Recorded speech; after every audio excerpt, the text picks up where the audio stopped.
Come to Sam Ash for hundreds of exclusive holiday deals on music and sound gear from the most iconic brands. Save big on professional and starter guitars, drums, digital pianos, horns, violins, DJ, and electronic production equipment. Supercharge your home studio with deals on podcasting, streaming, and AV equipment like speakers, microphones, headphones, and acoustic treatment. Plus, with 36 months no-interest financing on thousands of items, you can get the gear of your dreams right now. From our incredible selection and service to our lowest price guarantee for over 95 years, real musicians know you only go to Sam Ash.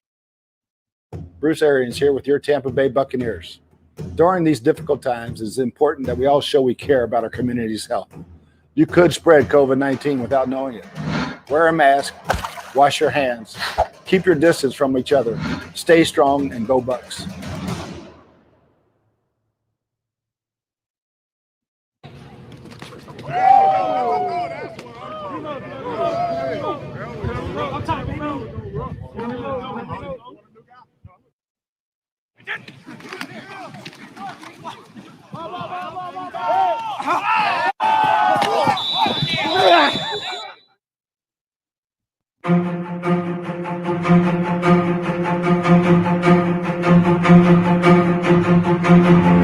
Realizing my potential has been what my career has been all about.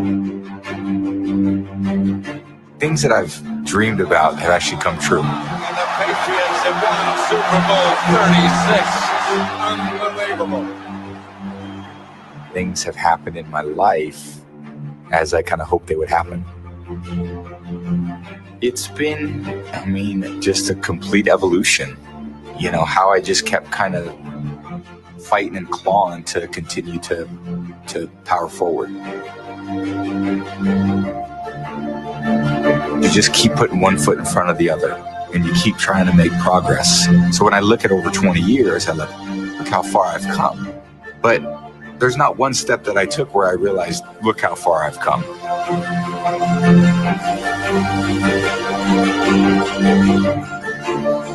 But those series of steps that I put together, I go, wow, that's quite a journey.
You're now in the Sports Web, a sports talk show for the hardcore fan. Bring your passion, bring your excitement, just don't bring any nonsense.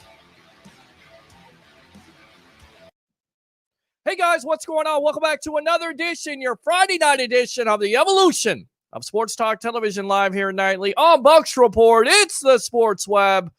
I'm your host, Peter Blake, giving you something to think about. On tonight's show, we'll have Joshua Cole Allen leading us off, talking about the pressers this week with players and coaches. This man has been busy this week, of course, host of the Audible on Wednesday nights at 7:30. At 10 o'clock, we will have Rick Hughes from the Cheap Seats debuting his show on September 13th and talking around the NFL, because this is your pro football edition. That doesn't necessarily mean we're not going to talk Bucs tonight. Lots of Bucs news kind of supersede the pro football, so we'll kind of mix it in. And then we'll have Andrew Fulbert, the big board from Canada, at 11 o'clock. And then your phone call, 727-255-0391. It's 727-255-0391. And, of course, this show is brought to you by MyCannabisCard.com, the nation's first and largest cannabis and doctor network, home of the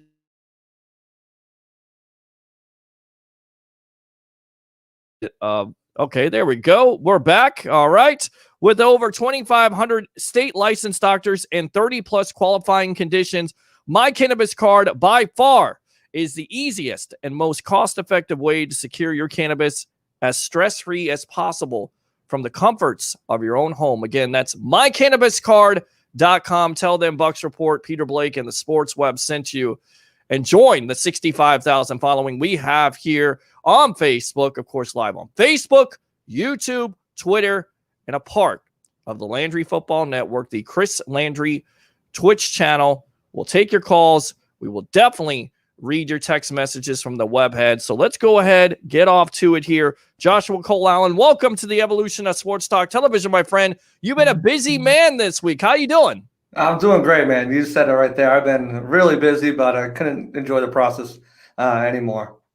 I know. I mean, you look at it, this guy started out as a caller, and now he's an ace reporter here on Bucs Report, a part of the family, just doing a hell of a job, but not so much for the kicking situation, namely a Matt Gay. This according to Greg Auman of The Athletic. In fact, Gay good from 40, then Elliott as well, and that would be Elliott Fry, who kicked for the Orlando Apollos, who we've done watch parties for at Ferg's at a time last year. It's crazy to think he was 8 for 8 with the Orlando Apollos. He was good from 40.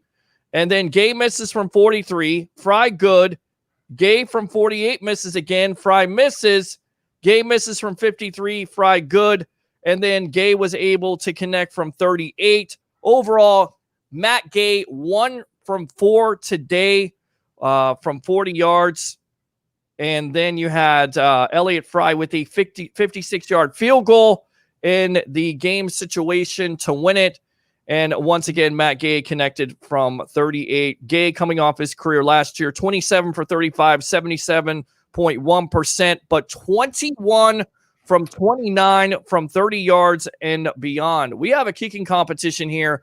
And even Rick Hughes brought this up from the cheap seats. We may have some type of weakness with this team. What do you say? It's a difficult scenario to predict. I mean, they're going in practice where they know that any kick doesn't really matter. It's not a pressure situation. I had legendary Buccaneers kicker Martin Gramatica on my show, The Audible Wednesday. If you haven't watched it, go check it out. And he pretty much said that was one of his main concerns without fans in the stands is, are these kickers going to be able to get into the mentality that every kick counts and not just, treat it like a practice? Because in practice, he said that you want to miss. You want to take those misses and see what you can work on and learn on. I'm not putting too much stock into this. Elliott Fry really hasn't done anything in the league. He's bounced around a couple teams throughout. The Bears, the Ravens, the Panthers all gave him a shot. He never really stuck there. Obviously, he was brought in for competition because you're not just going to give the job to Matt Gay, but he's a former fifth-round pick. Bruce Arians has a lot of confidence in him. And again, I go back to what Martin said. In practice, no one wants to miss, but if they're going to miss, that's where you learn, and I'd rather have him miss in a game. The bright side was they both made the game-winning kick scenarios at the end of practice where it was supposed to be a lot. But again, this is practice. It's going to be different and difficult to really judge anything on that. They're going to be moving into the stadium soon, and that's where I'll put a lot of credence on this kicking competition, if you want to call it. Especially from the south end zone, which Gay has talked about he's had problems with. And who could forget last year missing 3 out of 4 kicks versus the Falcons, including 2 extra points. So it's been difficult. He also missed a game-winning kick versus the Giants. So the pressure is clearly on him. And you're exactly right. Both of these kickers are going to get the opportunity in those scrimmages at the stadium. And I get it. People are saying, well, it's not a big deal in the practice. I think everything is being evaluated now. Not that it wasn't before, but you would at least get to see these game type of situations with preseason football. Now, not having that preseason football, it kind of changes that dynamic. Yeah, definitely. It definitely does. But again, I think Bruce Arians knows who he wants his kicker to be. I don't think, a rough day in practice is going to be the axe for Matt Gay. I think this is his job. I think Elliott Fry is just there to push him. It really depends on other outcomes if he is just truly atrocious inside the stadium. And as you mentioned, that south end zone, that's something that Martin Gramatica also spoke on. He said the wind somehow just swirls there. So it's very difficult for a kicker to judge that, whether he's got, but he thinks Gay's got it. He likes his leg. He thinks his leg can kick through there. I had Bradley Pinion on a few weeks ago, and he said that Gay's looked a lot more accurate when he's kicking the ball. We all know his leg power is, one of the best in the league. I think really it just comes down to getting into the stadium, getting over that. Again, I'm not taking too much credence into, some practice kicks. I mean, especially after listening to Martin Gramatica. I think this is Gay's job to lose. I think Fry's here to push him, but I don't think that he's going to take his job by any means. And we're on with Joshua Cole Allen of the Audible. Of course, can be heard and seen here exclusively here on Bucs Report, 7:30s on Wednesday night. What did you get from Martin Gramatica? What would you learn from him? Is he still high on Matt Gay, or is he saying this could be definitely a competition? No, he definitely likes Matt Gay. He thinks that he's the guy for the job. He mentioned his leg strength a few times. He's mentioned that he's talked to him here and there. The Buccaneers, for the first time, have just a coach for the kickers. He's obviously offered his service, but with that coach down there, if Matt wants to reach out to him, he said his door is open.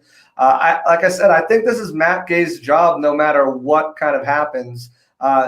Elliott Fry, I don't see getting picked up immediately. He'll probably be on that emergency reserve list, to call up if Matt Gay truly struggles in the season.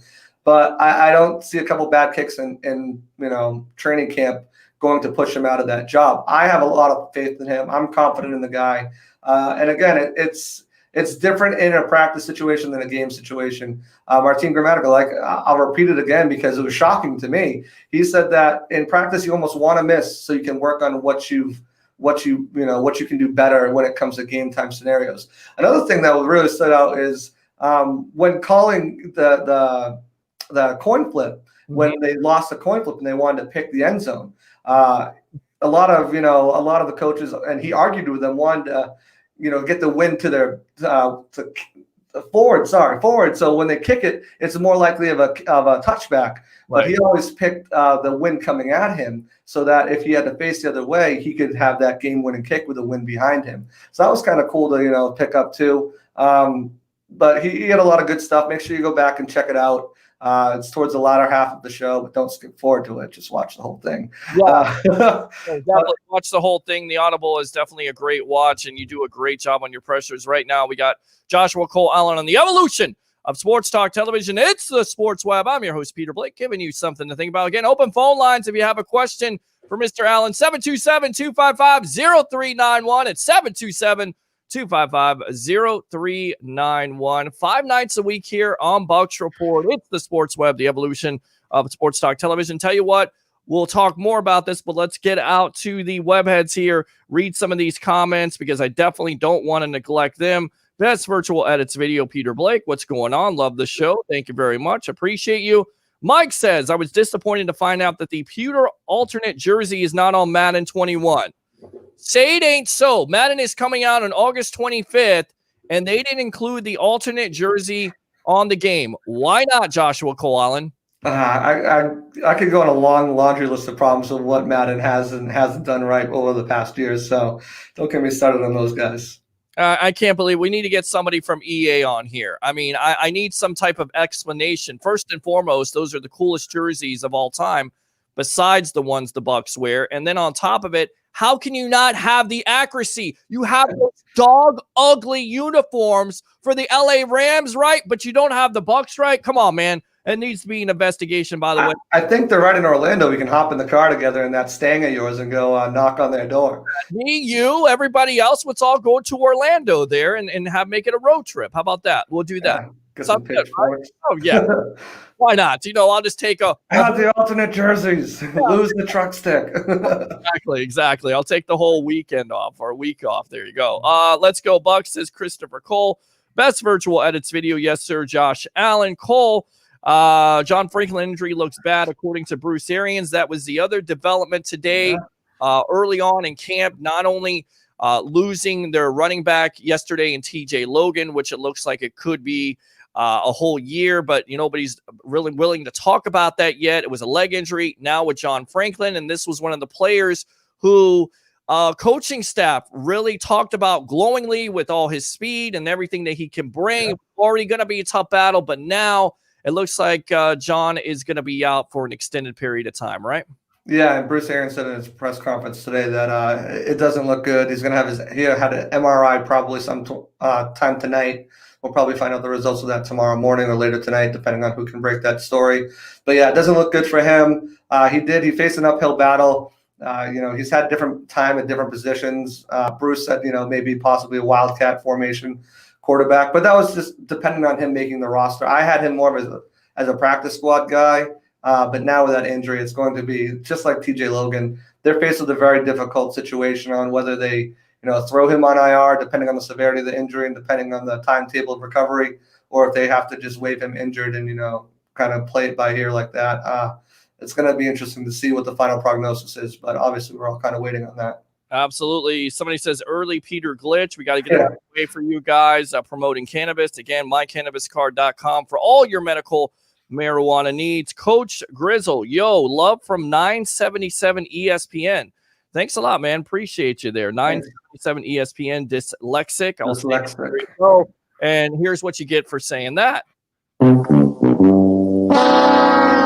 The Deck Bar and Grill at Isla de Sol. Elliot Fry, absolutely. Just signed Vinatieri. You have been on this train. Just signed Adam Vinatieri. I think he's kind of lost a step. What do you think? I mean, they're talking about, Matt Gay missing field goals to win games. Vinatieri missed a couple last year. If anything, let's bring in Steven Gostkowski. He's done it in high-pressure situations. And he's another guy, one of the most accurate kickers of all time, but he had some issues the past 2 years with extra points and short field goals. It's just something that happens with these kickers. And Matt Gay is only 2 years in the league. These are happening to some of the most accurate kickers. And, Vinatieri is almost a surefire Hall of Famer. And he's missing kicks too. I know it's because of his age, but here's the problem, Josh. 21 from 29 from 30 yards and beyond. You've got to make those 30 to 40 yards. Those are gimmies. If you don't, you let your team down. Elliot Fry is more accurate at this point from what the resume that he has. It's not great, but he's 8 for 8 with Orlando. That's Orlando Apollo, so completely different beast, completely different. Still kicking. He's more different competition. You got to talk about rushers coming in when you're blocking, the height of some of the players that he had to go against. I understand what you're saying too, but he hasn't shown it in an NFL game. At least Matt Gay has showed that he can be a productive player in an NFL game. Yeah, he had a couple misses, but I mean, fifth round rookie, you're going to kill him for that, or you're going to give him a second shot. It wasn't like it was. I'm not going to kill him, but I'm going to tell you right now that coaching staff is going to get really upset very soon, and they're going to start to have second thoughts about Gay, and his draft status is going to go by the wayside. Yeah. If he's not able to make 30 and 40-yard kicks. You just have to do that. That's your job in the NFL, and I know it sounds simplistic, but you have to make your kicks, and if you're not, you're going to give your coaches something to think about, just to still my. Well, I mean, Chandler's out there. You guys, we can re-sign him if you guys want him back. Let's go ahead and pass on that opportunity to sign Canton Zero, who couldn't make a kick besides the long one versus the Cleveland Browns, which was amazing. But after that, was absolutely garbage. That's my question for the fans tonight. Is that the biggest question going into the 2020 season besides possibly the young secondary and also the offensive line? Is it the kicking situation? Should the Bucs be concerned? 727-255-0391 and 727-255-0391. Roberto Aguayo says, best video. Goodness gracious, Bucs will be in the stadium next week. Place your bets when Peter will say that the Bucs should bring back Matt Bryant. Very funny. Ben Cornett trolling at 1,000. Elliot Fry won't make the roster if it comes down to Jason Light, and that may be the mistake. But again, I'm telling you, if he's not making those field goals like he should, those 30 and 40, those gimmies, there's going to be a problem. Matt Gay has a job. Okay, we'll see. The Falcons kicker didn't miss any kicks the last game of the season.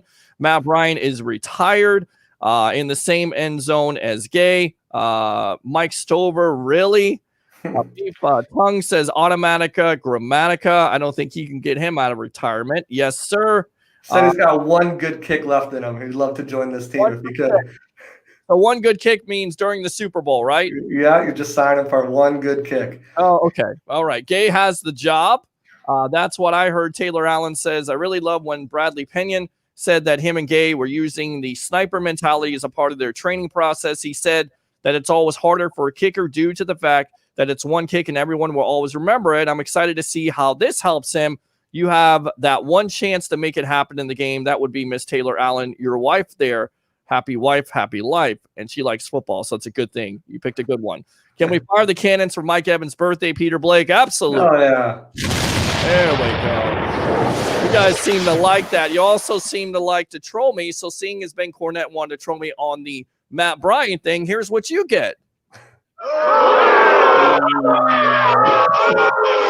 All right, there you go. Let's see. With Logan out now, who do you guys think will be returning punts and kickoffs for the Bucs this year?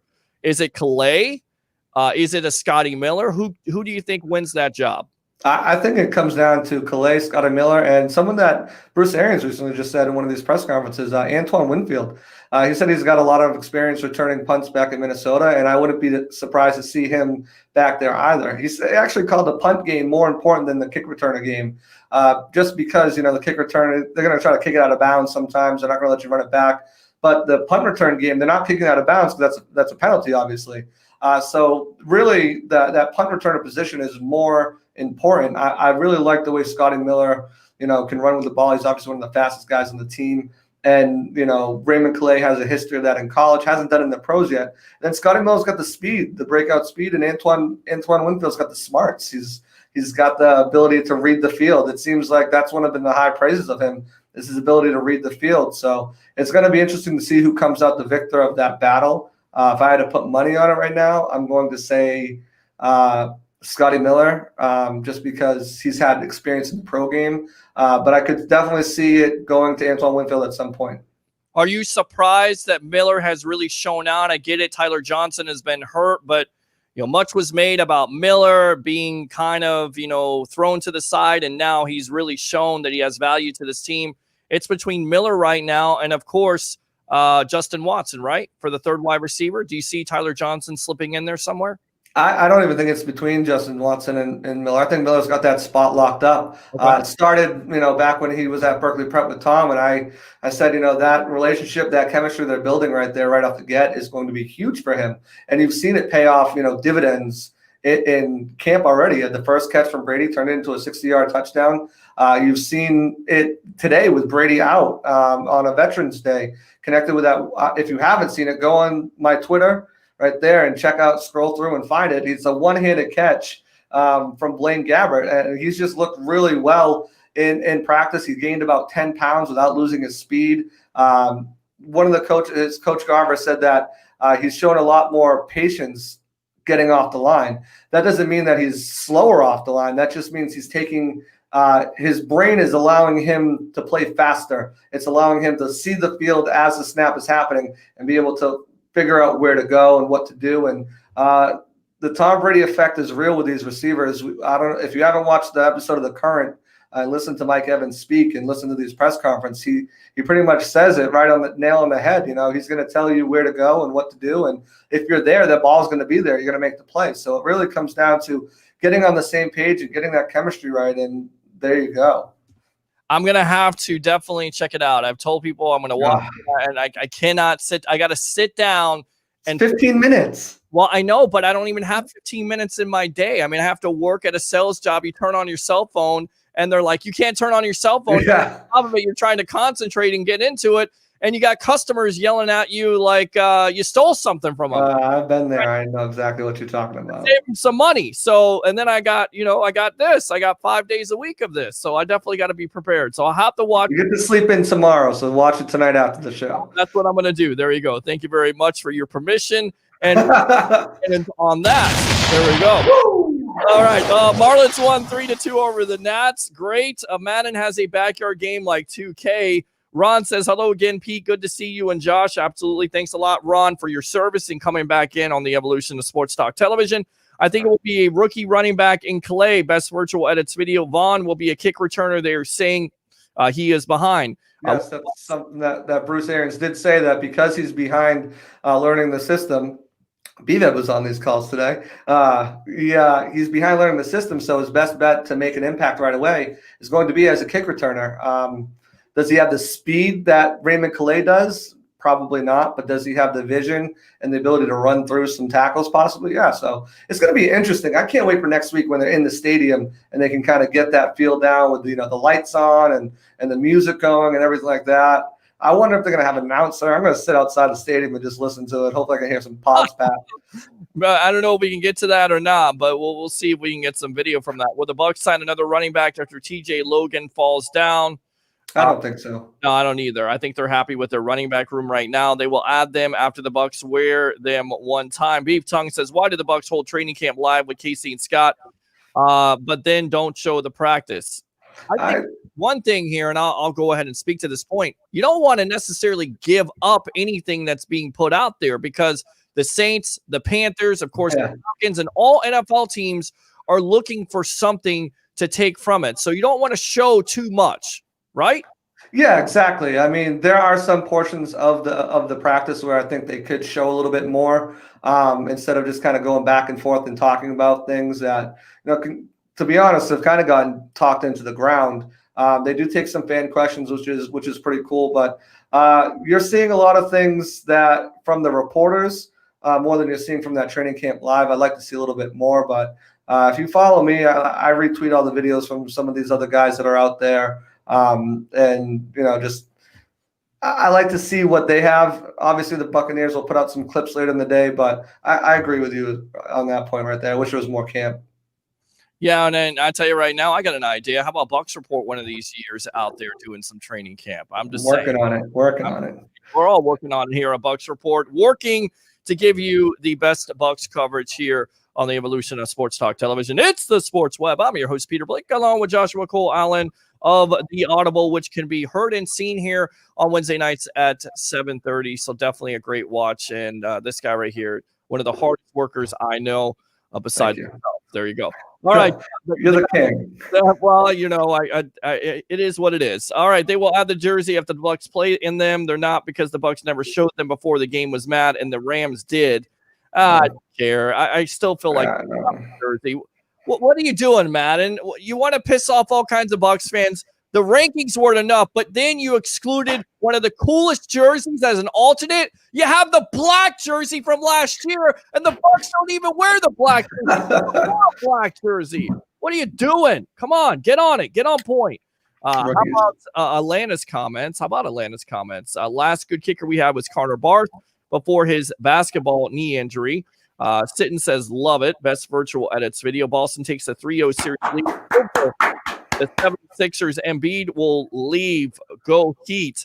Are you surprised by that? You were clapping. I know you're a Boston guy, but Boston definitely is in prime position here to make a run for that NBA championship, right? Absolutely. I mean, Boston 76ers are the dream matchup right there. Boston, even losing Gordon Hayward for about, 3 to 4 weeks with a high ankle sprain. Kemba Walker's back healthy. Jason Tatum has just turned into what we all thought he could be, just a superstar in the making. Jaylen Brown has turned it around this year. There was a cancer on the team last year, and he's no longer there. So it's letting these young guys play and find their game. And they have Toronto up next, potentially, if everything goes the way it should. So that will be a tough matchup. But you already seen Milwaukee struggle that first game against the Orlando Magic. So they're not – they've shown their kryptonite. They're not invincible. So if Boston can take that game plan and, Brad Stevens is one of the youngest minds in the game and can formulate something that matches up to what the Magic did game one, then they could definitely come out of the East. Oh, the Magic are a tease. They always beat the best team in the East, and then they decide to fall by the wayside. They did the same thing to Toronto. It didn't affect Toronto at all. They went on and won an NBA championship. They didn't have the talent, though, but like other teams past with the dynasty up in New England, if you show them a crack in their armor and you have the talent to exploit it, I mean, look at the Philadelphia Eagles. It's a good point. Tampa Bay fans don't like when Jenna asks Brady questions. I don't know about that. I don't know who says that. Let's go Rays. Anwar, the jersey will be Peter before the Bucs wear them. Will be the what? Peter, I think. I don't know Peter. Other than that, I don't know if that will play Peter. Yeah, that's good, Anwar. The Seahawks look good, Mr. Blake. I can't like their secondary scary good if healthy. Absolutely, with the addition of Jamal Adams. We could talk about that. Don't sleep on the Raptors. Absolutely. Andrew Fulbear, Celtics can't get past the Raptors. Josh knows this. And best it's the video. We should have the best. We should have beat the Seahawks last year, Jamal Dean, but he definitely learned from that game and came back. unbelievably. So that was a good learning tool for him, even though he was burnt up and down the field. You're absolutely right. That was one of Winston's best games. Let's talk about some of these pressers. Who are we going to start out with, and what did you learn from some of these pressers this week? Well, there's been a lot of great press conferences. Some of the guys in there, Gronkowski, we've learned a lot of different things from the players. OJ Howard was one of the guys I got to talk to. Pretty much said that with Tom Brady here, one of the biggest things he's noticed in the past couple of years with having he didn't mention names, but with Winston and with Ryan Fitzpatrick is when Brady talks, everyone listens. Everyone's pumped up. Everyone's excited to be around someone who's so prominent, has such a high pedigree. So that was something cool. JPP had one of the, oh crap moments when he said, he was glad that the team got a new quarterback. That was interesting. There's been a lot of good stuff there. Mike, in a lighthearted moment, Devin White said he's still thinking about coming into camp on a horse. So that would be a fun sight to see. And that, after that first victory Monday, maybe he'll get Tom Brady on one too. So there's been some good stuff, some really knowledgeable stuff. And then there's also been, some fun, lighthearted stuff. Gronk, saying he doesn't want to come back in the league if he's going to feel or play like poop. But I live tweet all these things. My Twitter's right there. Go jump on and follow me. You can get the gist. I paraphrase most of what these guys are saying. So you can get most of it right there. So definitely check that out. But the first person we'll hear from today is going to be Coach Casey Rogers, the defensive line coach. Okay. One of the questions that I asked him, kind of about the depth of this team, and he feels okay with it, and the young guys too.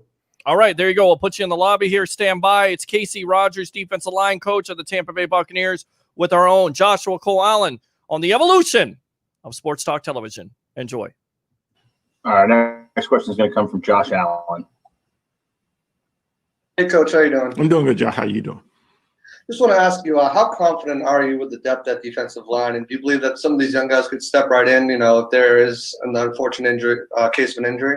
Well, yeah, we're going to be a next man up group anyway. So the thing is, with the way we approach it, everybody is very much interchangeable. We'll have a depth chart where he plays this, he plays that, he plays that. But God forbid we get something that happens, we'll make the changes and we'll just move on. Everybody is interchangeable.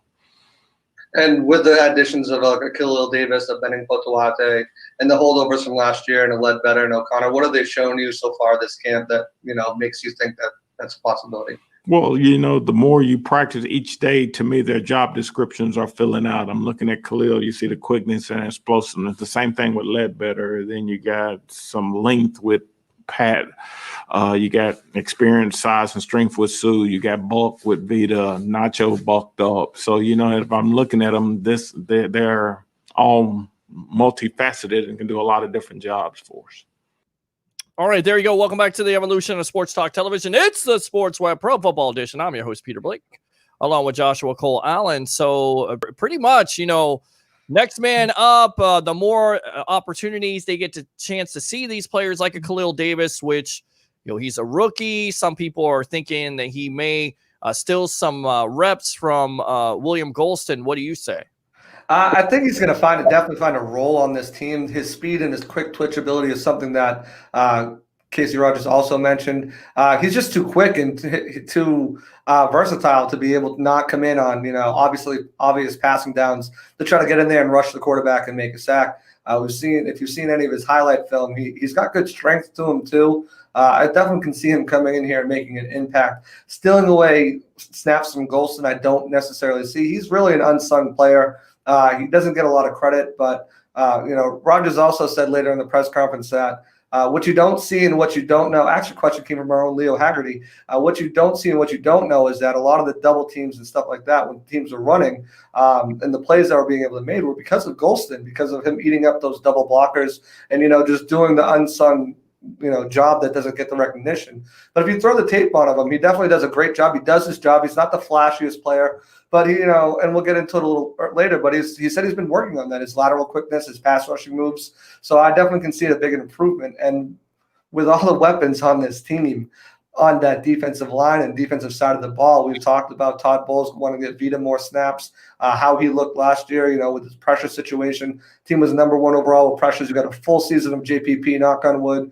Nadam Kasu in his second year. It's all these guys' second year in the system too. So it's another thing. They all feel more comfortable and are able to play more free, knowing their assignments, knowing the scheme, knowing the coverage, knowing everything like that. So I definitely think that he's not going to steal some snaps, but he'll definitely be in there. They'll definitely try to get him in there on sub packages and some sort of rotation.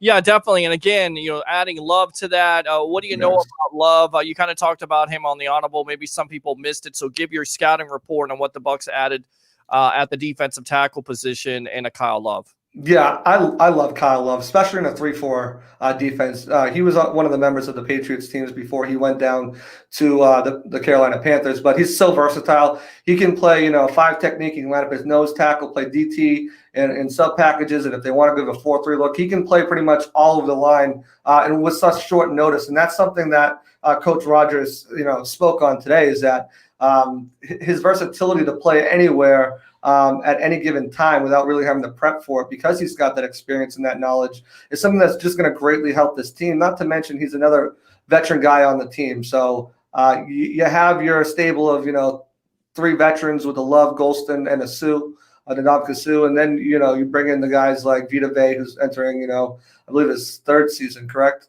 So you got Vita Vea, you got Khalil Davis, and then Nunez Roches. He's entering his 4th season. So I mean, you got good balance there with your 3 older guys, 3 younger guys, and they all bring something different to the table. They all bring different scheme versatility, and you heard him in the press conference say, Vita brings the bulk. No, Nacho's bulked up. The size, strength, and experience of Sue. The pass rushing of some of the other guys. They all helped. That's what helped not only the consistent pass rush last year, but also the reason why the Bucs were number 1 versus the run with that rotation, and adding a player who's a veteran presence. Who, look, statistics don't fly out from him, right? I mean, it's nothing to write home about. But he's got experience with the New England Patriots, the Carolina Panthers, and it's just another body in case, knock on wood, you do have an injury, you can come in there and. And if you look at it, he's replacing Bo Allen. So you have a more experienced Bo Allen there. Kind of compare them the same way, excuse me. And, he doesn't have the stats because he's another one of those Golston types. He's eating up blockers, or he's just doing his job, doing his assignment. He's not there for the flashy plays. He's there for the plays that you don't see. And, I mean, the casual fan won't look at the offensive and defensive lines. They don't, really pay attention. They follow the ball. So they don't see some of these things that the defense and offensive players are doing that put their team in the success to make those passes or make those sacks or tackles. And Kyle Love's another one of those guys. And also the biggest thing is it clears up, we talked about it, the depth on the lines. You bring in a Kyle Love, and that shores up one of those depth spots that now, I don't know about you, but I feel a lot more comfortable having, our 3 starters, Love, Roches, and Davis there. And, if they wanted to go 6, potentially with a O'Connor or Ledbetter. So, I mean, I feel a lot more comfortable with Kyle Love in the building than I did without him there. All right, let's go out to the web heads here, take some more questions, and then we'll go ahead and once again dissect some of these pressers that you did here. We're on with Joshua Cole on the Sports Web. Let's see. I watched the Seahawks training camp videos. They have no offensive line. Their offensive line has been one of the weakest points, and that's why Russell Wilson is so great, because he's able to have that mobility to move out of the way and get away and escape. And even Chris Landry talked about his baseball experience, him being able to slide. That definitely helps him out. Auction of Champions. Christopher Cole, NFL Network, shows more of the camp drills than they do. That's funny, right? Khalil Davis is bigger and fast. That's a weapon. Anwar says, who do you think will be the Bucs Rookie of the Year this year? Peter H. Blake, I think it will be Winfield Jr. I'm not sure, but if I'm going to bet on somebody, it was going to be Tyler Johnson. But because he's injured and already behind, I'm thinking it's going to be Winfield Jr. What do you say? Is it Vaughn for you?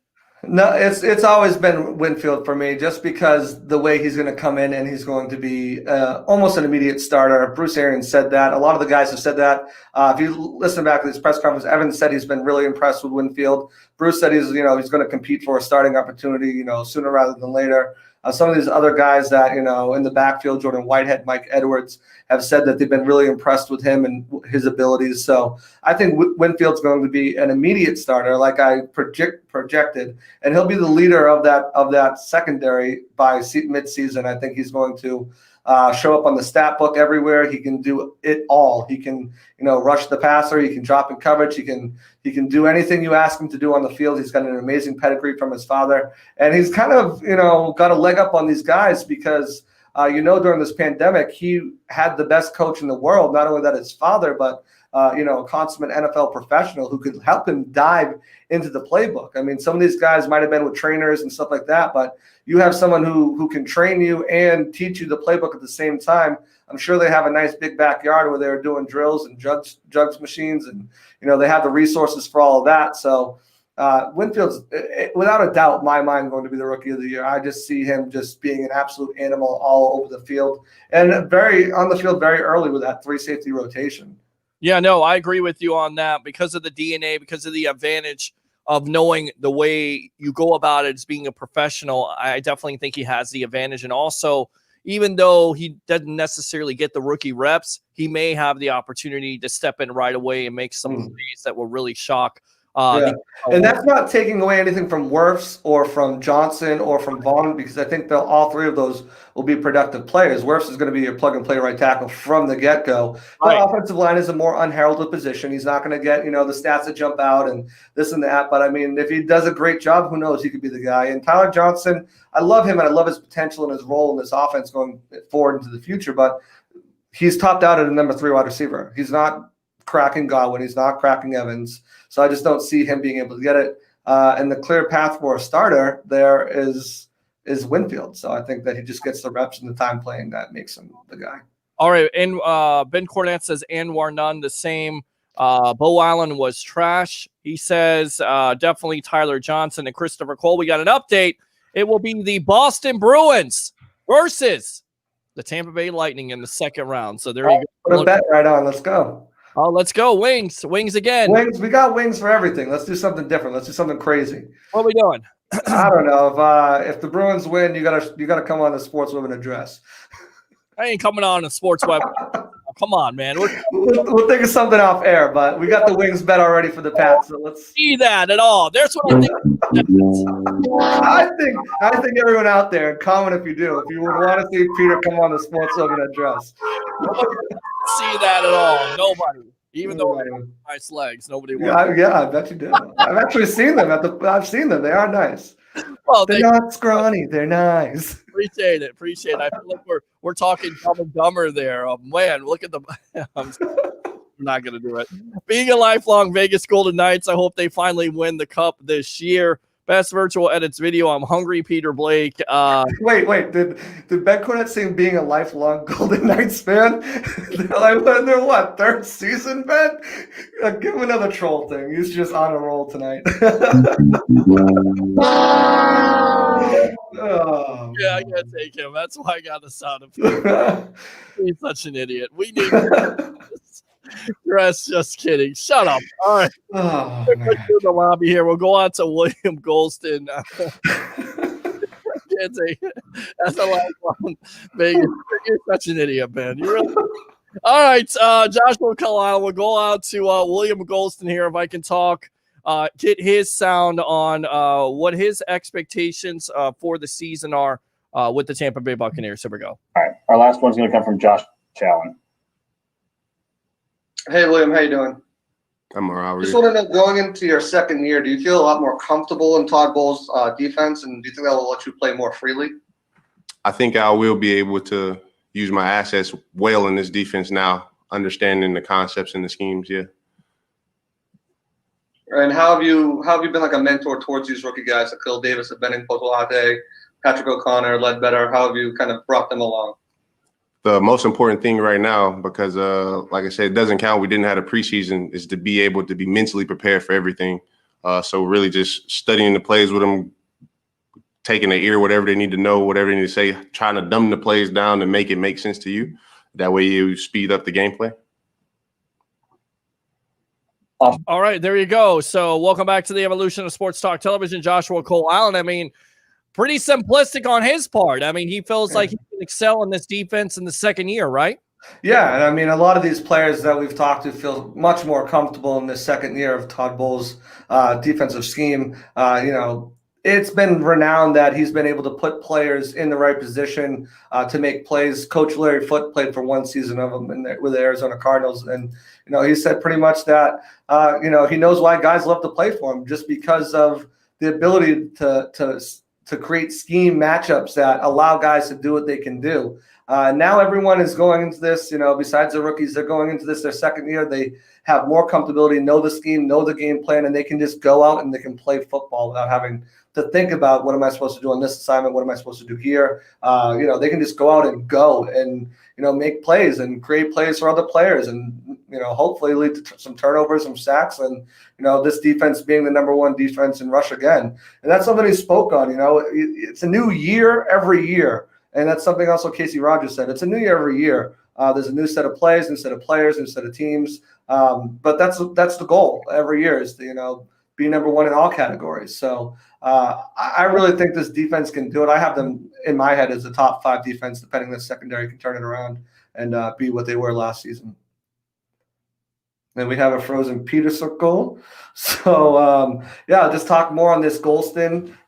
He said the culture change, because he's one of the longest tenured players on this team. He said the culture change is one of the biggest things that he's noticed going through the years. And that's been echoed by a lot of people. O.J. Howard, the leadership Tom Brady provides, and just the atmosphere that everyone feels, and everyone's just amped up in a different level, in a different way. But he also said there's a lot of screws that need to be tightened.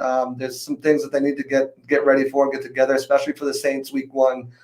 So it's not all butterflies and roses. They know that there's things they need to work on, and they have about 2 weeks to get them ready. So I agree. It's work time to put the shovel in the pail and go to work, or however that saying goes. No, absolutely. Put the pedal to the metal. We'll just do it like that. Peter only wears on Sunday, says Rob Thompson of Crew Life. This is what I think about that comment. You guys tonight are really trolling me. I love it, though. I like to play that. One thing, though, that Golston did say, and he froze, so I can just say it perfectly now. He said that Vita, from the first game he ever played with him to now, is like night and day, and that he thinks he's just going to be a monster this year on the field. You guys keep it and just wreak havoc. So yeah. Best virtual edits video is laughing. Hey, my wife is a lifelong Golden Knights fan too. Joshua was busy today, typically with leggings. Christopher Cole, Boston jersey versus Lightning jersey. The loser wears the winners on the show. I could do that. Yeah. The other's logo tattooed on their chest over their heart. Big board. No. All right. Let's go out to the phone lines here. Mr. Troll himself, Troll King. In fact, I'm going to give him an intro here. Ben Cornett, here comes. that man. All right, Ben Cornett, what do you want? God bless you, Josh, for making Peter look good. I got to give you Come on, he's the man. What do you want? What do you want? What do you want? What I want is Friday night. You know what I want? I want the Bucs to play, man. We want to see him play, man. Absolutely want to see him play. And you being a lifelong Las Vegas fan, how has that worked out for you, buddy? Very well. Yeah, I see that. I see that, buddy. You see that. Lifelong. That's awesome. This is our year, probably. Yeah. More than likely, this is our year. Yeah, there you go. And to lose to the Bruins in the finals, but yeah, continue. That's going to be a good series. It really is. It is. I'll do the bet on that. I'll do the Boston Tampa Bay Lightning. I'll wear a Boston jersey on air as long as you wear a Tampa Bay Lightning jersey on air. I mean, I won't have to. I own a Patrice Bergeron, so I'll be wearing one of the greatest players to ever play the game. So yeah. Okay. All right. So we'll do that. I love. You're great, Josh. But why did you suggest a dress? I just thought it'd be funny because I'm so confident the Bruins will win that I would love to see Peter in a dress. I think it'd be funny. What I think about both of you talking about this again. Here we go. I'm sorry, it's not funny with me being in a dress. Stop it. I know. I just the horrid thought of seeing you in the room. The horrid thought of seeing you in your face. How about that? Oh, come on, Peter. Come on, with that vermin face. Vermin Don't face. start. Man. He's taking shots. You're here for some cannabis card? Boo this man. Boo this man. Boo him. Anyway, I hope it's the Golden Knights in Tampa. Wouldn't that be something? It would be something. It would be definitely entertaining, that's for sure. And then you would call the show and you would say the Vegas Golden Knights are my lifelong team, and I think they're going to beat the Tampa Bay Lightning, where I would respond to this. Not working. Or I could do my Austin Powers, like, yeah, baby, yeah. You're stupid. You're so stupid. All right. Anyway. You All have right, man. let me ask you, Ben, really quick here. Seriously, do you have any questions about Matt Gay in this kicking situation? Do the Bucs have a kicking situation at this juncture? Again, I got to be honest, Peter. When's the last time we had a consistent kicker? We haven't. Matt Bryant. Matt Gay is right. Well, Connor Barth before the basketball mishap. But Sure. Anyway, yeah, no, I mean, we drafted him, so you kind of got to stick with him until he falters. But Sure. it just doesn't. But I'm with Peter on this, man. I'm with you, Peter. You got to make your kicks. Yeah. You got one job. That's it. One job. Cost the Giants game. Now, that was not just Gay, but he had a chance to win it. And then the Falcons game, you missed 3 field goals. Yep. And 2 extra points. Yeah. That's a lot of points leaving it on the board. Those are 2 games, Peter. Think about that. Flip the record. Sure. That's a playoff record, Yeah. That's 9-7, possibly. Losing that first round before Jameis Winston interception, but yeah. You shut up and be quiet. Well, but I think it's fair to bring in competition. Yeah. I think it was fair to do Absolutely. that. You don't know. Look what happened to Aguayo. Mm-hmm. I agree. I mean, so that played out right before our eyes on Hard Knocks, and it wasn't good. And the pressure was on, and you kind of wonder if the pressure may be getting to Matt Gay. I get it. It's just one day, but not good. Not good. And you look at the percentage, 21 of 29 last year from 30 yards and beyond. It's not going to get it done. So, yeah. No, not with this team. I mean, no. We're too good for that. So we'll see what happens. That's all I can say. I'm not judging anything off practice training camp. I just don't. I'm gay about Matt Gay right now, so I'm. Well, all right, Josh, it's fair. It's fair, but again, this has been the problem for the last several years. So you got to have a little concern, no matter who's kicking right now. So.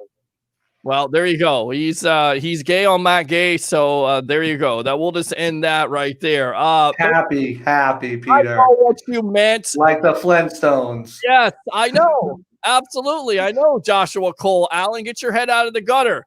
Of course, that would be because of Ben Cornette calling the show. Everybody's head has gone to the gutter. What else, troll? What else, troll? Come on. I mean, geez.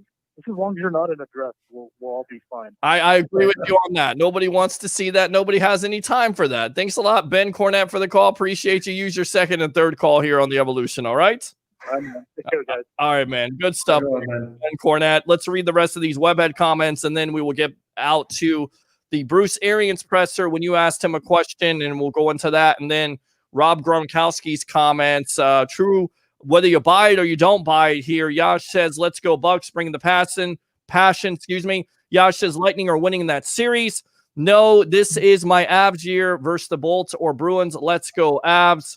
So there you go. And then let's go out to this presser. What did you ask Coach Arians about a couple days ago? I think it was Thursday, right? Oh, this was this morning. Oh, just the practice squad expanding. To 16 players. I was just wondering if he was, thinking about putting any veterans on that practice squad, if it's changed the way he's building this final roster. Same thing with a quarterback on the practice squad in the quarantine role. I've talked about it before, maybe, cutting Ryan Griffin and then putting him on the practice squad in that quarantine role. So you didn't really touch on that too much. I asked about our boy Reed Sinet and how his progression has been, but he's been kind of short, especially after some of these practices. Yesterday after losing TJ Logan and today after the John Franklin, I think he just wanted to get in and out of there. But he gives some great, solid answers, and here you guys go. All right, Joshua, call on. We'll put you in the lobby here. Stand by. We'll go out to Coach Arians here. Will be our last presser for the day here. So stand by here on the evolution of Sports Talk Television. Enjoy. All right. Our last question is going to come from Josh Allen. Hey, Coach, how you doing? Just with the addition of 6 veterans being able to be put on the practice squad, has that changed the way you're building the roster? And would you consider keeping a quarterback on the roster, kind of quarantine like you talked about? And then just the progression on Reed Sinnett. Yeah, I think when you look at the roster the way it is right now, there's possibly a couple of veterans that would be on the practice squad, mostly going to be young players.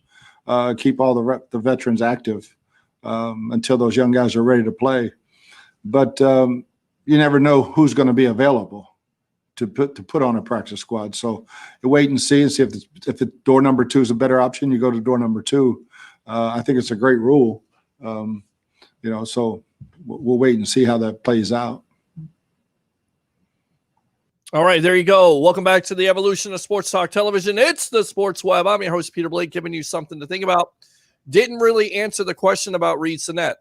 No, but with Tom Brady out today, I spoke with him. He got some good reps with the first team, second team, and he said he made the most of them. So hopefully going forward, it's going to be a tough season for a lot of these guys to make it without the preseason, without being under the lights and being able to show what they can do. More so just the joint practices. He touched that. They would already have had a practice with Pittsburgh. They'd be practicing with Jacksonville Jaguars right now. So losing those, the coaches learn more about their players from that than they actually do the preseason games. Losing those is tough. I still like Reed's chance to make this roster if they go with 2 quarterbacks, 3 quarterbacks. Put them on the practice squad, maybe be that scout team, or if they decide to put a guy like Ryan Griffin on that practice squad and quarantine him, he can maybe sneak into that 3rd spot. I just think it's a tough year for guys like him. I think he's got immense potential. But the thing that stood out to me too with that answer to that question was, he's looked at some guys that he might want to put on there, but you never know. Cuts happen all around the league, and there could be other guys that have bigger names that are available, and that guys just want to they've been cut from that active roster that they want to sign out with the Buccaneers because of the especially maybe an offensive lineman that see the possibility of being promoted and winning a Super Bowl ring. Practice squad players get them too, so it's going to be really interesting to see what's behind door number 2, as Bruce said, and I'm excited for for these cut downs to see how this roster finally shapes up, because as we know, even when the roster gets cut down to 53 through the waiver wire and releases and cuts like that, the roster's never really set in stone. And then usually about till week 2 is when you really know who's going to be in that roster, because they'll cut guys for week 1 and bring them back after week 2, especially older guys or guys with injury past histories, because they don't want to guarantee that full contract for the whole season. If you bring them back after week 1, you avoid that. So it's going to be interesting to see what they do. Yeah, no, absolutely. It will be interesting to see what they do. And you feel like that Reed Sinnett, any other given year, he would have the opportunity to get reps, but he's going to miss out on those reps. So most likely, if the Bucs like him, he'll go to the practice squad. He'll most likely see that. And, we'll see how that transpires. Of course, John Franklin was being talked about as being a 3rd quarterback option. Let me ask you about Gronk, and then we get to these webhead comments. First and foremost, Bruce Arians says that Gronk looks 5 to 6 years, or looks like he did 5 or 6 years ago. Do you buy that? No elbow brace. And then on top of it, when Gronk was approached about it, he's saying the game is slowing down. The offense is slowing down. The defense is starting to slow down. He's getting back into it. And if he were asked to, take off snaps, he's never done that in his career. He's played every snap. But if the coaching staff feels like that's what he needs to do, then that's what he's going to do. What do you make of all those comments? Yeah, I'm definitely buying it. He had a year off, all those nicks and bumps and bruises. He's had a year to maintain them. You have to, remember too that he was a promoter. He was co-owner of a CBD company, so he got to use those therapeutic resources of CBD. Check out mycannabiscard.com. You can use those too. So he's had that to kind of heal up. Obviously, he's playing without the elbow brace. If you looked any at the tape on practice, and yes, it's practice. I don't put a lot of stock into it, just as I don't put a lot of stock into Matt Gay missing field goals. But he's looked good. He's looked limber. He's looked loose. And as he said, he's learning the playbook. It's still learning, it's still coming to him, but he's getting it every day. He's moving quicker, he's moving faster. And on the point of him, missing snaps, it comes down to one thing. Everyone wants to win. The Dovkasu said the same thing. He trains for 900 to 1,000 snaps a year, but if he's not going to hit those because of a rotation, as long as he's winning, it doesn't really matter. That's the biggest thing. That's the biggest goal for this team. And Bruce Arians said it. There's not a lot of selfish players on this team, especially in that wide receiver room, which is pretty packed. And talking about who's going to get the ball every week, but this is not a selfish team. This is a team that knows what they have, knows they have a limited window with Bruce Arians and Tom Brady there. They know they have Gronk for 1 year, and no one's taking this for granted. Everyone's coming in. They're working as hard as they can. They're working their butt off. You've heard coaches talk about Tristan Wirfs, and Donovan Smith said that he's already, beyond where he thought he would be as a rookie. BA has talked about how Antoine Winfield's going to be ready to contribute to be a starter possibly. And then the guys coming back, not only he said it, but a lot of other players said it, that everyone came back in great shape. The veterans came back ready to rock, ready to roll. And this team is ready to roll. They're ready to go for what they want, which is a world championship. And Bruce Arians said that in the current, that's the one goal. If we all work together, if we're all loyal and have trust and, envision ourselves doing the right things, then there's no reason why we shouldn't compete for that world championship. And in my mind, this is a world championship roster, and this is a team that could definitely go out there and win the Super Bowl. Super Bowl or a bust. Do you hear that, Johnny Dean? I don't see him tonight. I don't know where he's at, but I just said it. All right, so we read that comment. Let's see. Break Boston emotionally. Take Brady, sweep the Red Sox, beat the Bruins. I love it. With the team as stacked as it is, failure is not an option. Everyone knows what's ahead and knows they have all the right people in the right positions. I just can't see the Bucs being shiniest ship at the bottom of the ocean. Good stuff. Game one. Was she listening to me? Because I swear to God, I just said that. There you go. You've got so we got Lightning versus Bruins on NBC Sports Network, and then Christopher says, I hope they wear the red jersey and pewter pants in the Monday night game against the Rams, just like they wore in 2000. So we're going to get you out of here on this. Go ahead and promote yourself, Joshua Cole Allen. Yeah, just obviously at the Audible every Wednesday night at 7:30. Make sure you tune into that. Next week's guests are going to be Dean Blandino. He is the one of the officiating former head official for the NFL. Now he does it on Fox Sports. We'll also have D'Angela Liu. She's a writer for Sports Illustrated, so she'll be on as well. I'm working on trying to get someone in for fantasy, maybe to do a fantasy take, if not this week, next week. Fantasy's coming right around the corner, so I know you guys want some info on that too. Twitter at Joshua_C_Allen, right there as you can see. Make sure you go follow me on that. I've been live tweeting all these pressers out. You can't go on my page one day without finding a buttload of Buccaneers facts, stuff from the Buccaneers, stuff from Bucs Report. I've got a bunch of new articles out, so make sure you check those out as well. And just stay tuned because it's going to be a heck of a season. Next week we'll have a whole nother round of pressers, and make sure you tune into those as well. And again, follow me on Twitter for all that information. There you go, Joshua Cole Allen, one of the hardest working men here on Bucs Report. Thanks a lot for your time on the evolution of Sports Talk Television, all right? Anything for you, Peter. Have a good night, guys. All right, appreciate you. There you go, Joshua Cole Allen on with us. Somebody says fire them cannons, says David, so we shall do it.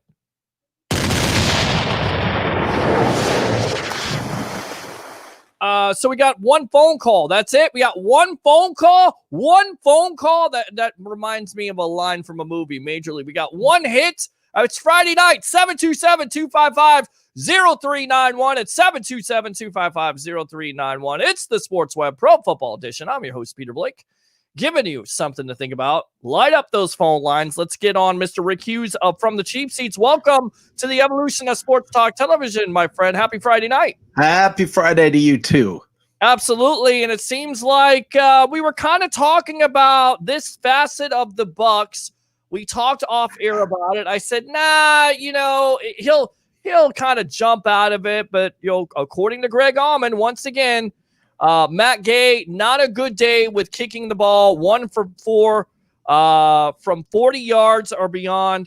Elliott Fry, 3 from 4. Of course, this comes off of Matt Gay's bad game against the Atlanta Falcons. 3 missed field goals, 2 extra points, where he was 21 for 29 from 30 yards and beyond. And you said this could be a big-time weakness. I'm not hearing from a lot of fans that they think it's a concern. Is it concerning you? Well, you have to be concerned about any player who had struggles last year and then has a day. You see reports like today where he's struggling in camp. Now, whether he's struggling every day in camp, whether it was one bad day, I don't know. But yes, I'm concerned. You have to be concerned. I don't know what it is with this team being so snake bit with kickers. I just don't understand it. There's something up. This goes back a long time, and you would think dumb luck you'll stumble into a good kicker when you've had this many. But to say, okay, he's got a strong leg, well, great. He misses with a lot of energy. That I don't care if he has a strong leg if he's not accurate. So, yeah, I agree. I agree on that. And you talk about the kickers, they haven't really had a consistent kicker since Matt Bryant. It's like the Matt Bryant curse. It goes back to the quarterback situation where for so many years they weren't able to develop a young quarterback because of the Doug Williams curse. And now, of course, you're talking about, Brad Johnson, not really a young quarterback, Tom Brady this year. So it definitely doesn't seem like it's a curse anymore. But you're exactly right. The kicking game has to get better. And I keep on going back to this. If you're not good in that 30 to 40 yard range, we're not even talking about 50 yards, 30 to 40 yard range, you're not kicking. It's going to give those coaches something to think about. And it's not going to be those things you want to think about. It's going to be thinking, you know what, maybe there should be some competition brought in here. Maybe an Elliott Fry, he doesn't necessarily have the greatest leg of all time, but he's accurate. And sometimes that's really all you need. You just need an accurate kicker. Didn't you say he hit a 56-yarder or something like that? That's long enough. Pretty good. Yeah. It's long enough. I mean, I think this team, it's very important. You can't go into games. The repeats of the Giants game can't happen. Now, I was at the Falcons game. That was here in Atlanta. I was there and watched it happen. And you can't he'll go multiple games where everything's fine. And then when it goes bad for him, it seems like it just goes way off the rails. And then he brings it back in, but you can't go way off the rails for an entire game. I mean, I get it. You miss a kick, but if mentally your kicker is not strong enough to get over that immediately, that's a problem. I mean, that's like a pitcher in baseball who walks a guy and then falls apart. I mean, you can't do that. Okay, if you miss a kick, you miss a kick. Right. But you can't go a whole game multiple times in a season where, I mean, you can't hit the side of a barn. I mean, it's a problem. I hope it's not a problem, but look, you've got to feel good about the quarterback position. You've got to feel good about the wide receivers. Mm-hmm. You feel pretty darn good about the running backs. You feel great about the tight ends. The defense, every single position is looking great, and even the offensive line is looking great.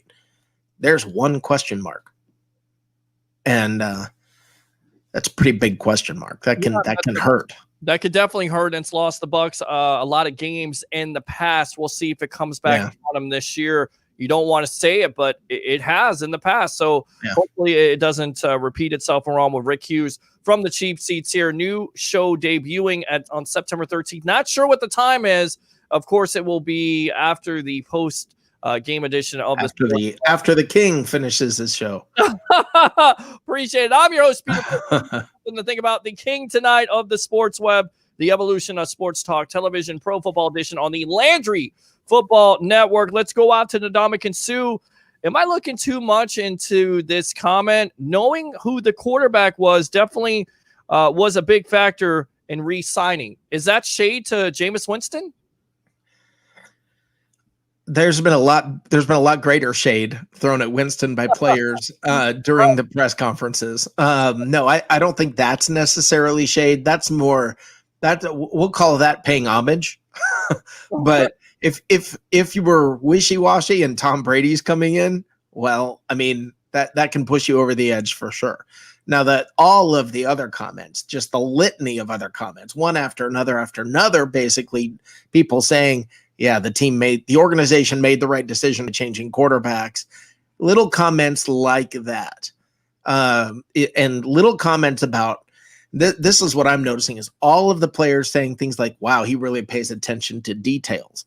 Well, what they're saying by extension is the last guy didn't. Mm-hmm.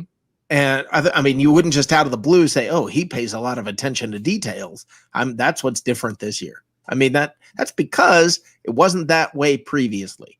And that's stuff that's going to make a huge difference this year. That's what we're going to see, a big, big, big change. And, everything I see coming from New Orleans, everything I hear about New Orleans, they're just giving them the division. Mm-hmm. I don't think it's that. Listen, this division is such an odd division. Mm-hmm. 3 out of the 4 teams could win it. I'm not so sure Carolina. Even Atlanta, you're taking Atlanta from winning this division? I'm saying Atlanta could go 14-2. Atlanta could go 2-14. Right. Atlanta could go anywhere in between with the Falcons. Mm-hmm. Anything. I mean, they've done it before. They are hot or cold. I mean, they were one way or the other. So which team are you gonna see this year? I don't know. I sure hope it's the cold team. I mean, that's what I'm hoping for.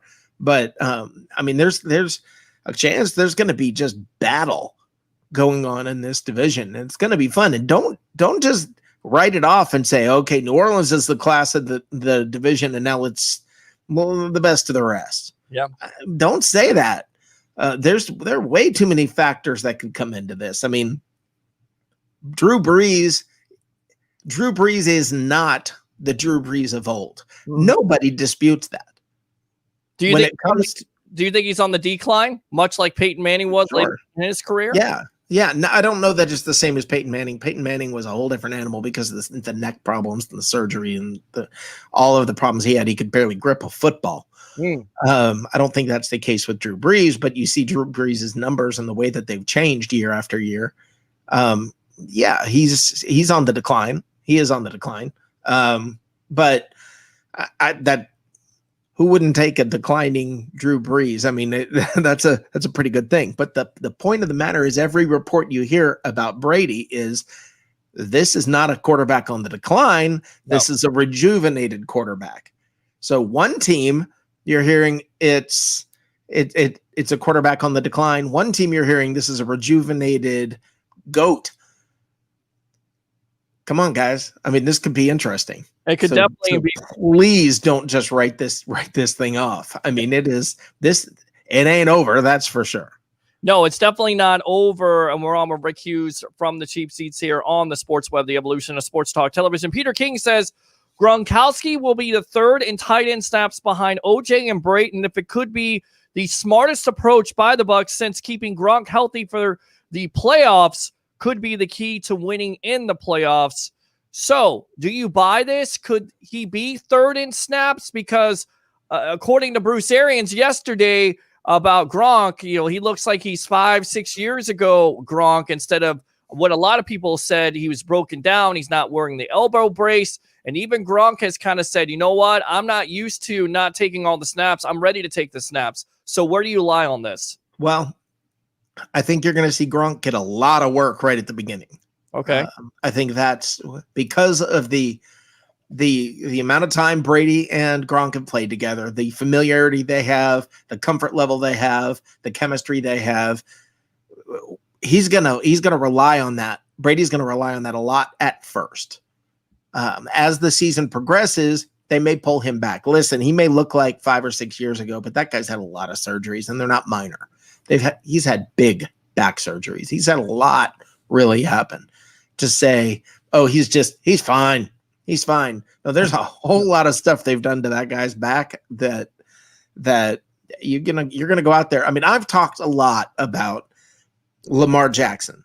Mm-hmm. The fact that Lamar Jackson, eventually somebody's going to catch up to him. One of these incredible linebackers, somebody's going to catch him.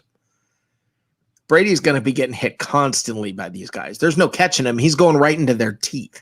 Yeah. So with a back like that and all of the surgeries that he has had, I think they're gonna pull back on the work he gets partway through the year as Brady gets more and more and more familiar with Juice or Brait. I think in the end zone, it's going to be a lot of fun. Who do you cover? I mean, that's going to be hilarious. It really is going to be hilarious just to see this. I mean, it almost, if you can picture like a firework going off, pow, with just gigantic players with great hands who have the ability to get open.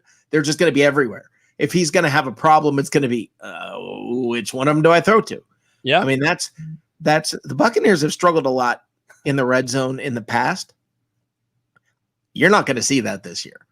No, that's not going to be an issue. You're going to be able to run 12 and 13 personnel with Juice. I'm kind of surprised by his comments just with Gronk in that tight end room, showing him footwork, how to run block. I mean, are you surprised by these comments, or is that the reason why in the first place the Bucs do pay $10 million to a Gronk?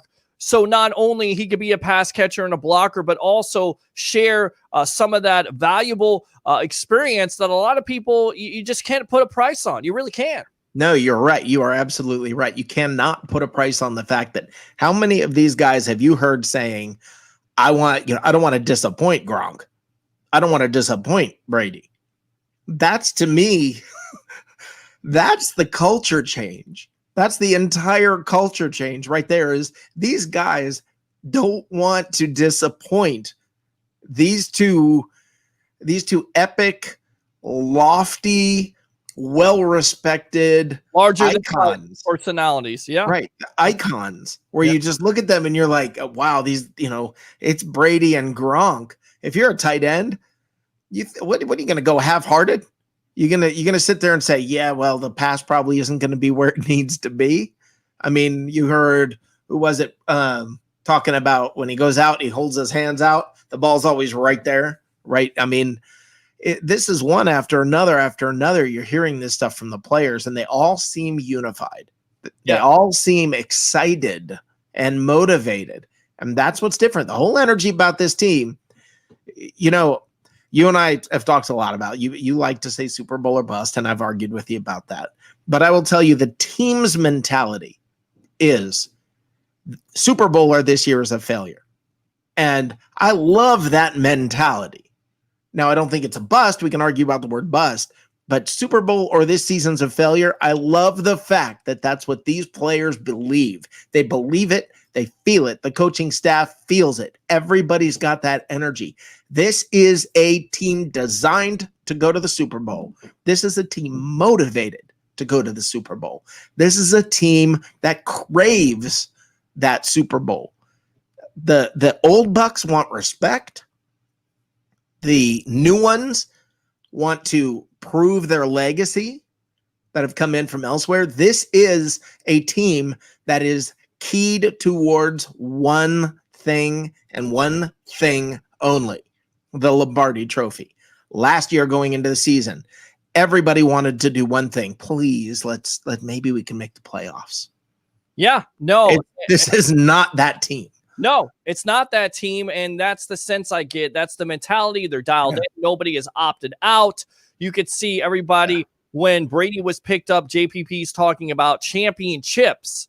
He's not talking about playoffs. He's talking about championships. You see Chris Godwin admonishing the fact that they got Brady, and now not only are they a playoff contender, but they're Super Bowl. Their aura of this team that is showing with their comments and with their actions, and they put their actions. It's not just words. They put in the hard work. They're dialed in, and it certainly seems like, as I've said here, and I've taken a lot of criticism for, it's Super Bowl or bust, and that's where I feel like this team's attitude is. Let's go out to Bleacher Report.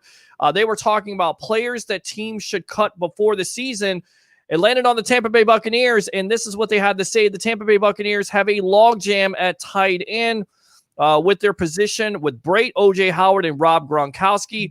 Tampa Bay almost certainly won't release Gronkowski, but the player they said should get released is a Tanner Hudson, who's a fan favorite last year in the preseason, didn't get a lot of reps in the regular season. So they say they're not going to release Gronkowski after trying to acquire him from the Patriots, while both OJ Howard and Brate have dead money equal to their 2020 cap hits, while blocking tight end Anthony Eclair, bringing a different skill set to the tight end room. This likely leaves Tanner the odd man out, says Carmen Vitale of Buccaneers.com. Hudson has extremely fluid hands, is quietly one of the best pass catchers in the room, but the Bucs have an embarrassment of riches in that position. So I had a conversation a few days ago with Johnny Dean, the professor. Mm-hmm. And one of the things that he said to me is, he said, you've got to understand, as a team gets to be this good, you're gonna have to cut some good players, and you're gonna have to play against them later. And that's the issue with being good with depth. You're gonna run into these people, and that's not a problem. When I look at it and say there's an odd man out, that's because you're so deep, you're so stacked at that position. The same thing may happen at wide receiver. We may see one of these guys come back later on in the year. That's what happens when you have depth. That's what happens when you're that deep at positions. You end up seeing those guys elsewhere later. And I don't want to see it happen. I don't, Tanner Hudson, who wants to lose that guy? But how many roster spots you have? I mean, somebody's got to go. Yeah, I agree. I absolutely agree. Let's go out to the web heads here. Read these comments from these guys. Dylan says, go Pacers. Best Virtual Edits video says, go Heat. Going to be a great series for the Bolts. Pacers Best Virtual Edits video is laughing. Dylan would be a whole different series with Sabonis. You can't deny it. Without him, it's a nightmare matchup with Adebayo. They're talking basketball right now. I think they will put up a fight, unlike the Sixers. Dylan, really? Stop it, says Best Virtual Edits video. Dylan says, nah, if we had seen Sabonis play, he's one of the top 3 players on the team. Yeah, that sucks. It does. I'm sure Heat will take the series, though, says Dylan. They should. Eric says, if you guys watch the Gronkomentary on YouTube, you realize even the Gronk from 5 to 6 years ago was constantly getting hurt.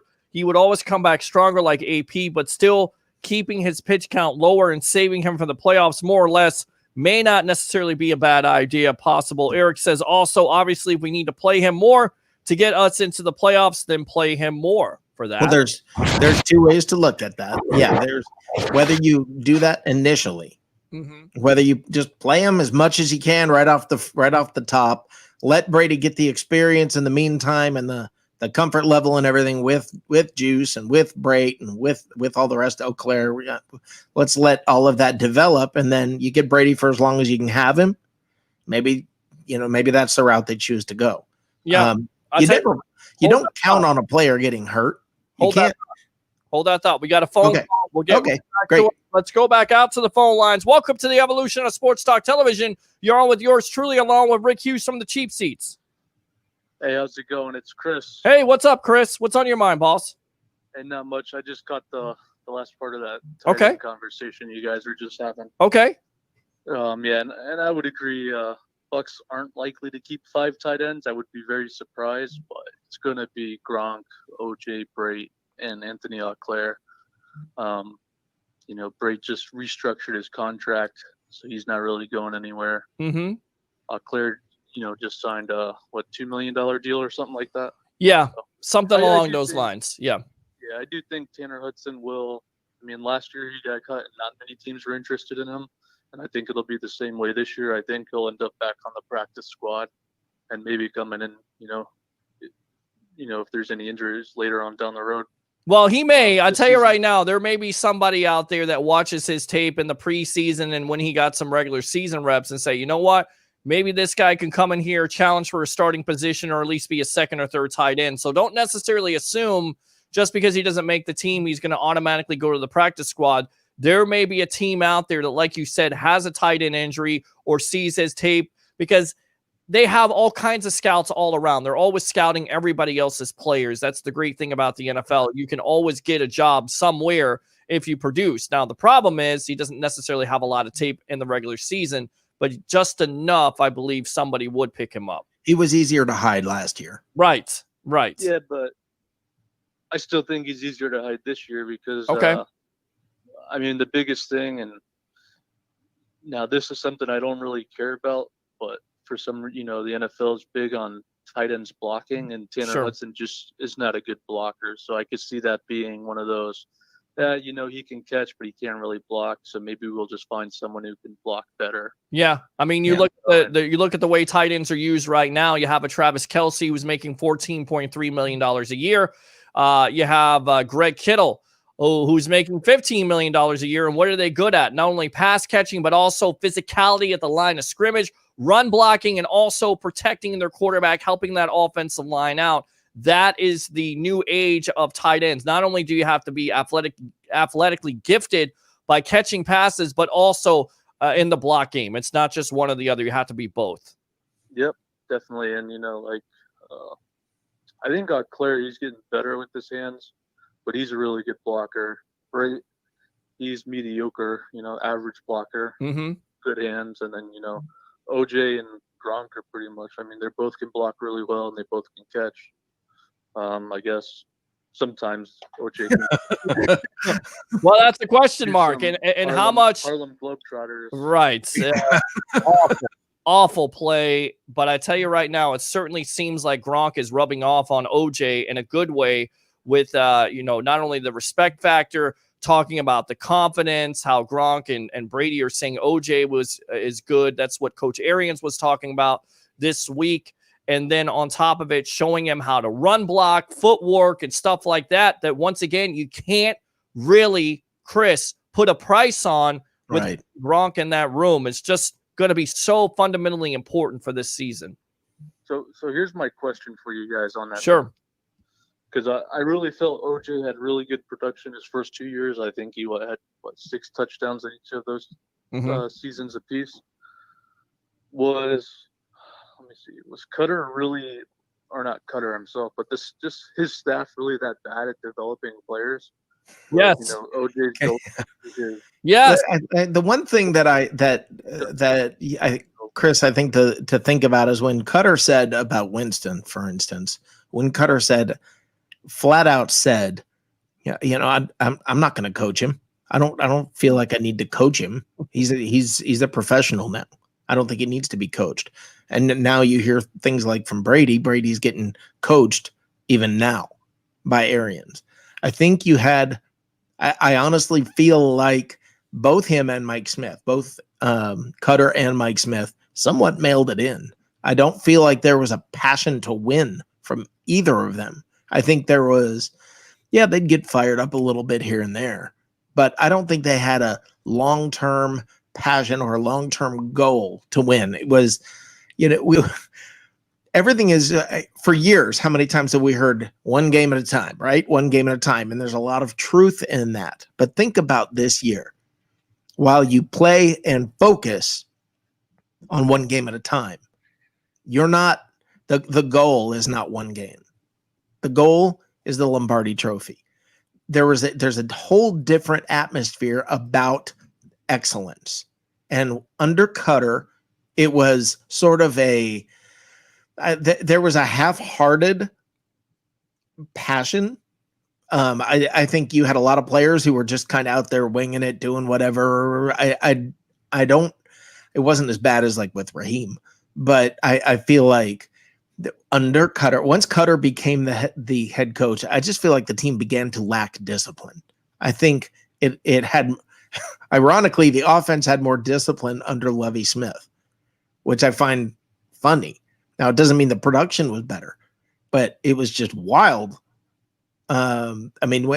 Winston never really progressed. He stayed consistent. And the thing is this, Winston is what he is. And this is why I laugh when we hear, like from Blake, talking about how he's supposedly having this great camp. Well, what happened? Here's a guy who's got 4 years as a pro and a couple of years in college, and he always threw a lot of picks. What would make that much of a difference in his decision-making? Because it wasn't physical skills. So what has happened maybe is maybe Winston's getting better coaching, perhaps. I tend to doubt that because you don't hear anything from Brady about he's not even staying neutral. Now, Brady knows how to stay neutral in the press about things. He knows how to avoid subjects and just not deal with them, not address them. He knows how to avoid the media. But when it comes to coming to the Buccaneers, having now been in camp for a while, knowing what this organization's about, what is it that Brady says? Brady says very clearly, I made the right decision to come here. To me, that sums up everything that you have with Bruce Arians. Think for just a minute. Ask yourself honestly, if Brady came here under Dirk Cutter, think of the whole different. He wouldn't have came here under Dirk Cutter. No, but if for some reason Belichick got rid of him, he's got to go somewhere. He ends up coming. You're right. He wouldn't come here, but pretend he did because he still did know Jason Light. Okay. He comes here. Really? Is this the same thing? It's not. No, it's not. You've got the coach, the organization, and the players. Everybody is clicking together. It's a machine right now. And, Peter, you and I've laughed about the fact that it seems like for so long we were snake bit and everything was going wrong. And now it seems like the ball's bouncing the right way. Yep. Well, I think that's because everybody's on the same page. And it's the first time. It's a good point. It's definitely a good point.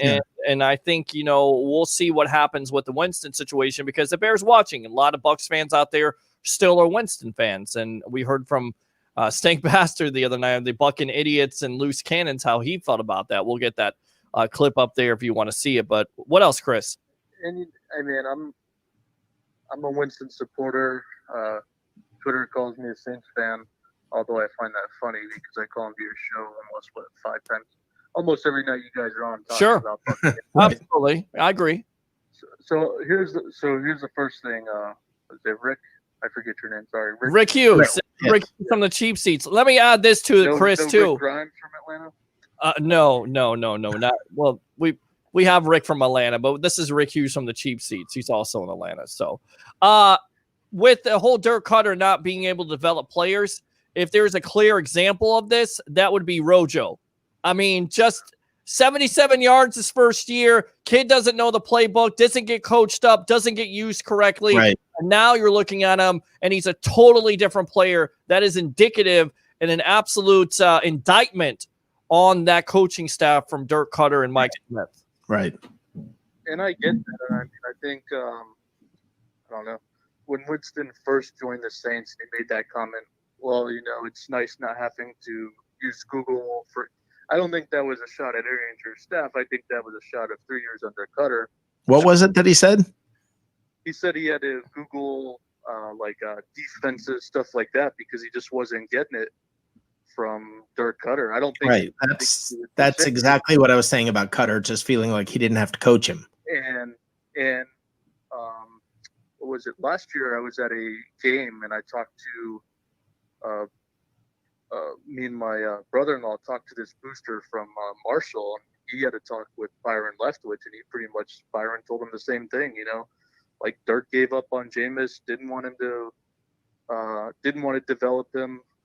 And it was just, Dirk expected you to just show up and, study your playbook, go out there and execute. Right. That's just not.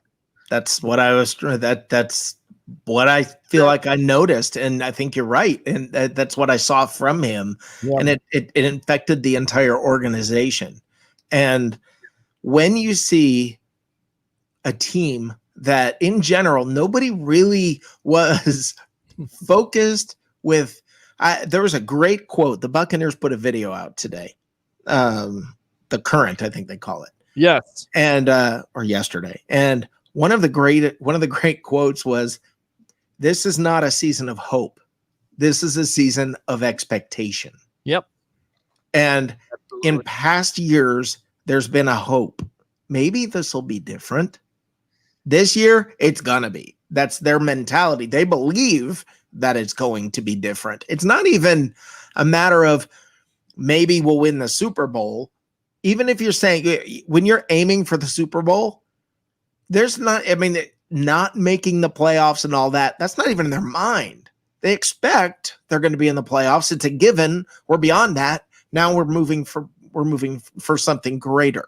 And think about the difference in mentality. Think about that. Think about where this team was 1 year ago. Yeah. If you've been a Buccaneers fan for long and you've listened to any sports talk radio, if you've been here listening to Peter, the conversations, oh my God, I was so sick of hearing the conversations game after game after game, year after year about, is it Winston's fault? Is it not Winston's fault? Are you for Winston? Are you against Winston? Are you It was all this big, well, was that interception his problem? Was it not his problem? This was it. It was like it was on spin cycle, wash, rinse, repeat over and over and over and over. We kept hearing the same freaking thing. Yep. And it got old. It was so old. It was like, I didn't even want to listen to post-game shows because it was like, even if you won, it was like, oh my God, the Winston haters are going to call up and tell you why this isn't a good win. The Winston lovers are going to tell you if it was a defeat, why this really wasn't a bad defeat and why it wasn't Winston's fault. And it was all this big, just everything but winning.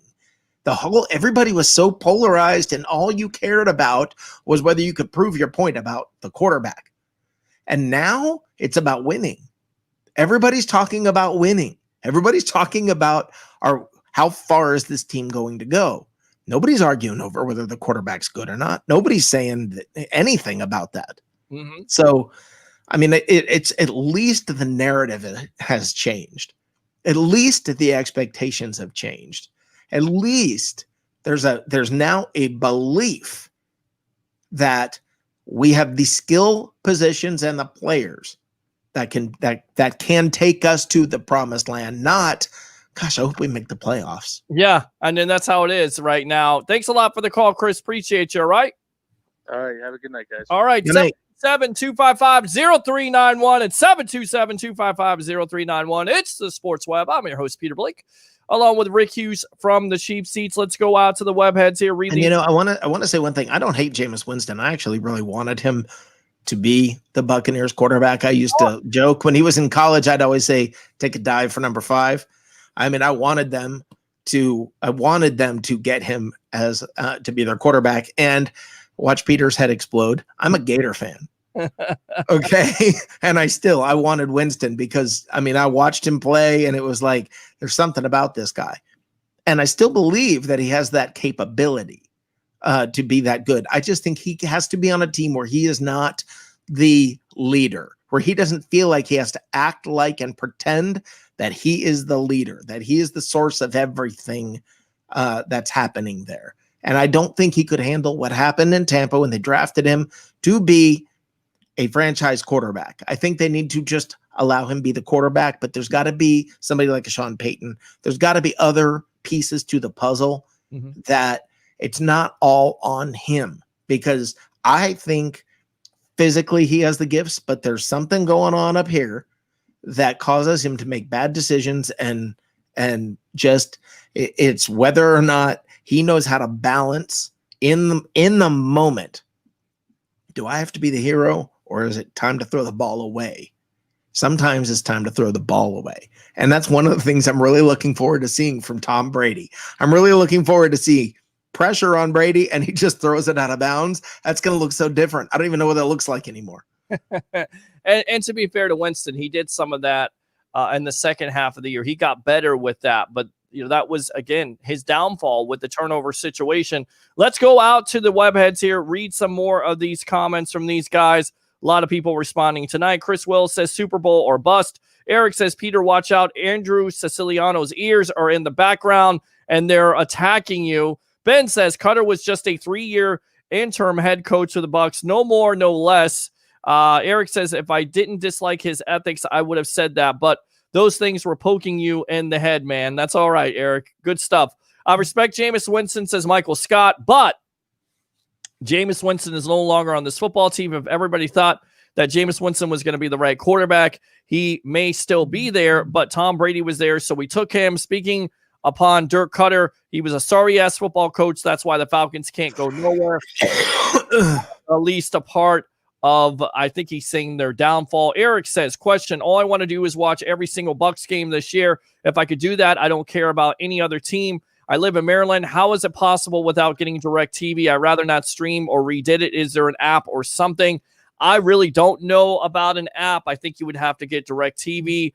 But what I hear is they're giving everybody free games this Sunday or this year for DirecTV. I don't know. You have to check into it. I heard too bad Saturday football didn't come around, or that would have Well, taken care of most of that. It still may. I have Red Zone, but I want to watch the entire game. Is that too much to ask? Absolutely not. Someone DM me if they have a good site for streaming games that works and doesn't lag, please. Andrew says, Dazen has all the games for $20 a month. That would be big board there from Canada. I actually think if Bruce Arians would have been his coach to start off instead of Dirk Cutter, Jameis Winston could possibly still be the Buccaneers quarterback. I agree with that. This would have made the playoffs at least his second year in the league. Well, let me say this. Here's where I don't know if it's true. If they had Arians, I'm not sure if Arians would have had the patience to deal with the bad decision making repeatedly. I don't know what would have happened. It would have been he would have had a better shot at still being the quarterback, but I don't know. I feel good for Winston being where he's at. I think it's good for him. And maybe this will help him in the future. Maybe, who knows where and what's going to happen with him in the future, whether it's New Orleans, whether it's somewhere else completely, who knows? But I think he's in a good position right now. Clear his head, get a fresh start, rebuild the right mentality, rebuild who he is sort of from the ground up. That can only help. But what he had going, he had the wrong people around him that were pumping the wrong information in his head, telling him how great he was. Check your sheet. There was just way too much of that I think he had in his head while he wasn't speaking that. I think that press conference, you got to see what he's really been thinking instead of, this is the difference with Tom Brady. If Tom Brady throws a pick six, you're going to hear him say, it was my fault. I'm the one responsible. Drew Brees, I think it was, I heard today, or Phillip Rivers was talking about the number of interceptions he had. And he said, the quote from him, which I thought was very fascinating, was he said, every interception has a story, but they're all my responsibility because I'm the one who had the ball. And then you look at Winston. Check your sheet. I'm balling. Sure. If yardage is the only measure, it wasn't the greatest optic, right? To be fair, he wasn't saying that throughout the season. I think it was frustration. I think he also wanted to win. And I think it also goes back to what Derek Brooks said on Fox Sports 1 a couple months ago. This is the first time that Winston is going to get the opportunity to kind of sit back and learn. He's going to be able to learn from a Drew Brees and a Sean Payton. And he's not going to have that extra added pressure to be, like you said, the leader or the franchise quarterback or the franchise face, or to know this playbook, know that playbook, or run the offense. He's going to be able to sit back and just kind of breathe and maybe decompress. And sometimes that's good. And some players don't necessarily develop overnight. And maybe this is the reason why Winston did go to a Sean Payton-led team, because he believes that coach can get the most out of him, which he's done pretty well. I feel like he was biting his tongue throughout the, in all the press conferences, trying to say the right things, trying to do the right things. You've heard me talk before about, I feel like he acted like a leader. I think the last game was over. The season was over. His contract was up. Everything was up in the air. He cut loose. You got to see what he's really been thinking. He was free to do that. He knew he probably just got chewed out in the locker room. He probably just heard it from players and from Arians when he threw that final pick six to end that game in overtime. I think that's when it all came out, everything that's been inside. Or maybe he was just tired of it. Maybe he was tired of being in Tampa Bay. Maybe it was agent speak. Maybe he was disappointed with the contract. That could be. I don't think the guy's a bad guy. I don't. I think he could be a good quarterback in this league. I just think, once again, it has to come down to putting the pieces around him. And did the Bucs do necessarily a great job of that? I wouldn't say that, because look at the offseason of what they've done. They built the offensive lineup. They drafted an offensive lineman finally. They've worked on their running game. They put veteran pieces around. They've tried to put veteran pieces around the tight end position. So to say they've given him, everything that Tom Brady, I don't think that's necessarily fair. And I think maybe that was some of the frustration there. He's never really had a running game besides a Doug Martin. We've talked about this. So I think it all leads into it, but you can't build a team overnight. Okay. It takes a while to build a team that was that bad, to put together that whole team. So it does take a while. And no, he doesn't have all of the pieces that Brady has. You're correct. He doesn't have all the pieces Brady had. But it took this long to get all of it together. I mean, again, you're not changing from one head coach to another head coach to another. You're not, and none of them are the choice of the general manager. Everybody keeps saying, I don't understand how Jason Light still has his job. Well, he has his job because he wasn't the one picking the bad coaches. But you did, to a certain degree, didn't you? I mean, you went from Lovie Smith to Dirk Cutter, and then you went from Dirk Cutter to Bruce Arians. So we know how an effect that has on a quarterback's mentality. Have new coaches every other year, and then on top of it, he had Cutter the whole time until Arians. There was a different offense. I'm telling you, even though you had Cutter as an offensive coordinator, it was a different offense because you had that medium with the Lovie Smith, and then on top of it, you go to one of the worst teams in the NFL. So with everybody saying, well, he should have did better, okay, but be fair about the situation. The team that he came to was not built like it is now. Oh, I agree with you there. Okay, so to think, he's going to be able to overcome all these deficiencies, that's not the quarterback he was. He was a quarterback he drafted out of Florida State who you knew had some turnover problems. What did you do to counteract that? You built a running game. You had that his first year. You didn't have that after that. So the poor guy, but the poor guy only had the 8th ranked offensive line, O.J. Howard, Cameron Brate, Mike Evans, Chris Godwin, poor fella. Not throughout his whole career. But for the last couple of years he did. I mean, but again, it comes down to, I'll tell you what, we'll get back to it here. Let's go back out to the phone lines. Ben Cornett, welcome to the evolution of Sports Talk Television. You're on with yours truly, along with Mr. Rick Hughes from the Cheap Seats. Hey, what's going on, guys? What's going on? What are you saying with this debate here? Well, that's why I called. I'm sipping my Sprite and vodka right now. Great. So you have to be toasted to call the Sports Web. Here's what you get. All right, go for it. What do you want? Hey, it's Friday night. Come on. All right, look, it works both ways, guys. Mm-hmm. Jameis, okay, he had his issues, but Peter's right. He didn't build around him enough.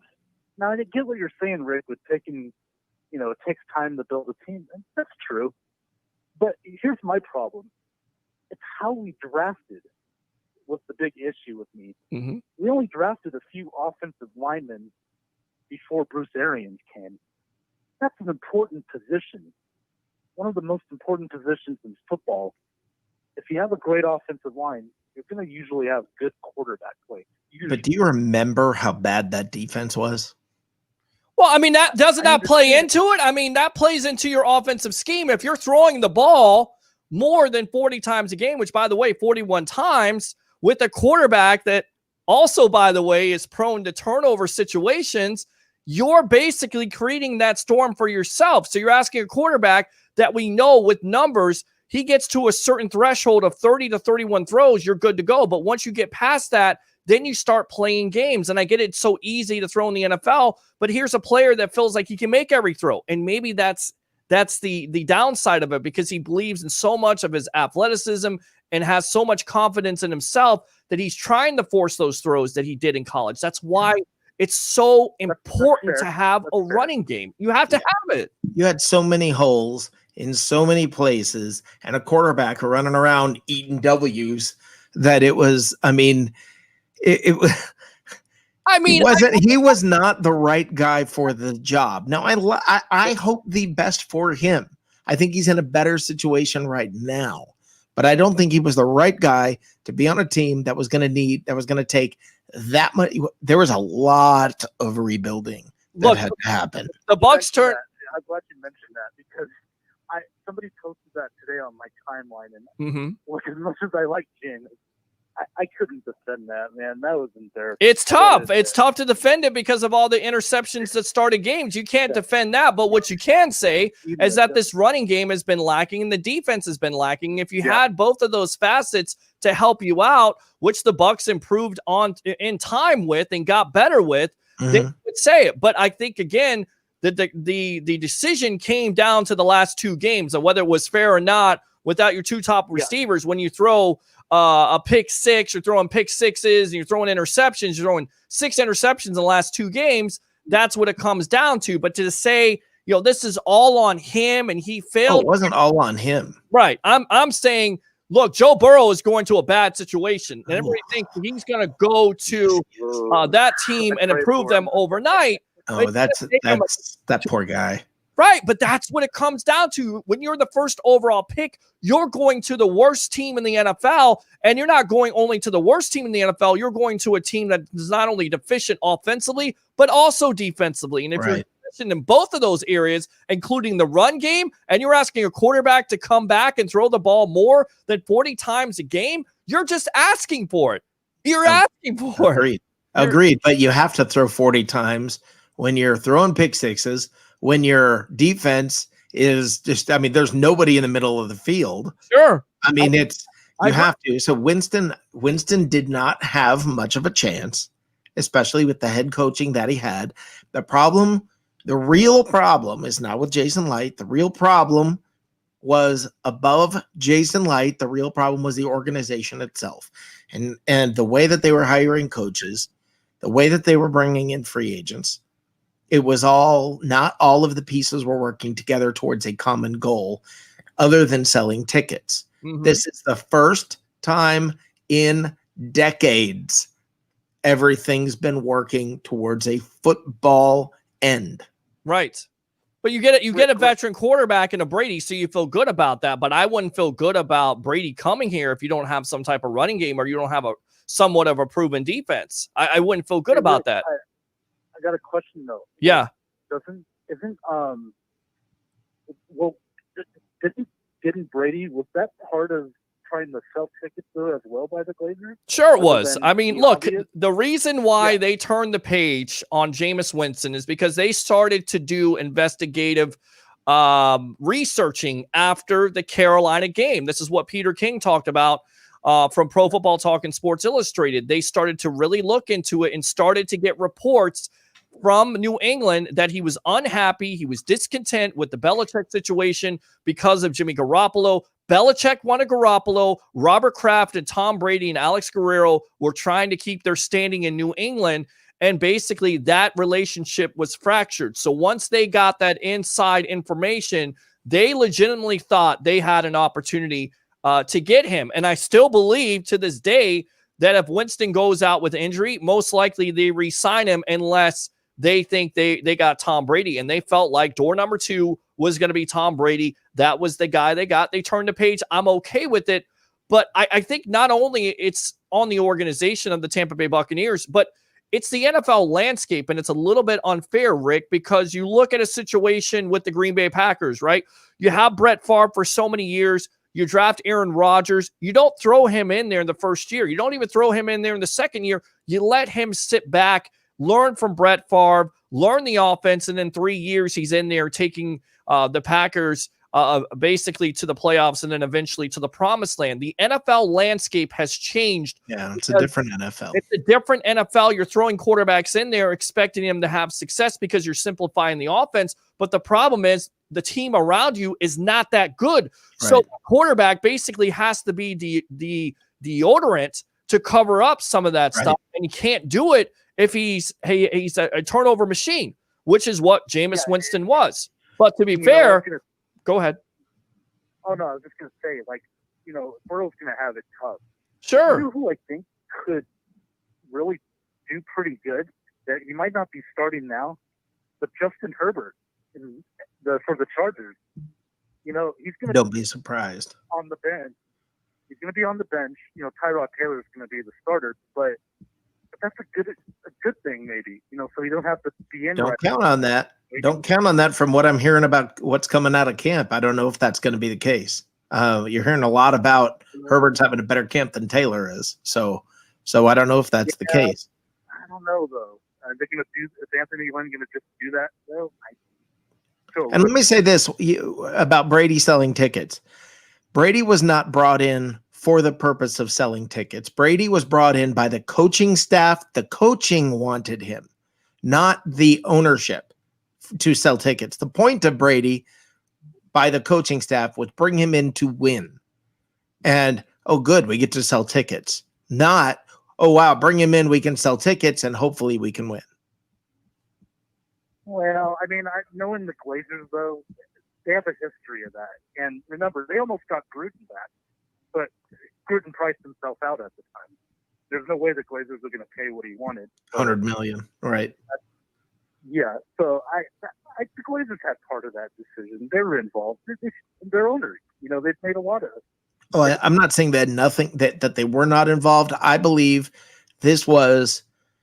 I believe that the ownership had the ownership's been choosing the head coach. That was not so much the case this time. I think Jason Light basically said, "Look, I can get this guy." Jason Light happened to be able to convince the owners instead of the owners just telling Jason Light, "This is how it's going to go." Okay. I think also though, when Arians got there, I think Arians wanted to come to Tampa. Despite whether or not Light, that's just my opinion. I agree. Light was going to make the call. You know, I mean, you could tell by him being in the broadcast, like he wanted to get back out there. So I think they saw Bruce saw a perfect opportunity, and either way, it's great. The irony behind all of this is part of the reason Arians came here. I think is because of Jameis. I think the irony behind all of this. Part of the reason he comes here is because of Jameis. Jameis is no longer here, and now Brady comes in because BA is here. So, this is what I'm talking about. The way the dominoes have fallen has just been so completely different than the way it always has for the Buccaneers. Everything is fallen in the right way this time. And you have the coach, the general manager, the organization, and the players are all single-minded. That has not been the case for decades. I could see that. I agree. All right. Anything else, Ben? No, guys, I just wanted to jump in on that. Yeah, I think you blame the landscape of the NFL, and that's what it's about, throwing young quarterbacks in there, whether it's fair or not. And some quarterbacks thrive. A Patrick Mahomes thrived. A Lamar Jackson thrived. Why? Because the team around them was built in that manner for them to thrive. It's not just all quarterbacks. So I think it's a little bit unfair, but we've talked about this. And if you want to continue to talk about the reason why we're talking about it is because there's a story out there from Greg Rosenthal on backup quarterback rankings. So we'll get to that. So Ben, thanks a lot for the call. Appreciate you. Use that second and third phone call or third or fourth phone call. Appreciate you. There you go. Good stuff. Again, and when people say, well, the only thing you're talking about is Jameis Winston. Okay, open phone line if you want to talk about something else. 727-255-03. And actually, let me say this. You're part of the reason that the conversation is about Jameis Winston is because the players have been saying what the players have been saying. 7-2.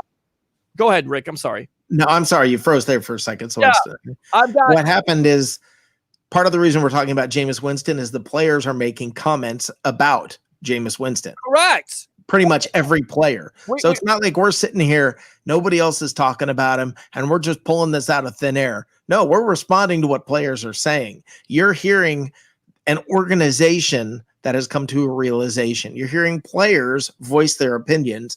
And what do you want us to ignore it? Yeah, I mean, I don't know what I don't know what some people want us to do, but for me, if you want to change the subject, if you think that there's something more exciting out there to talk about, feel free. But again, to steal a line from Jameis Winston, check my stat sheet right now. 25 people watching, over 100 comments, people engaged in the sports talk show on Friday night at 11 o'clock. That's exactly right. I don't know. Maybe I know what I'm doing. Maybe I don't. I don't know. See, 727-255-0391 and 727-255-0391. It's the Sports Web. I'm your host, Peter Blake, giving you something to think about. Let's go back out to the web heads here. I'll give you a baseball analogy for Jameis. It's either a home run or a strikeout every time he came to the plate.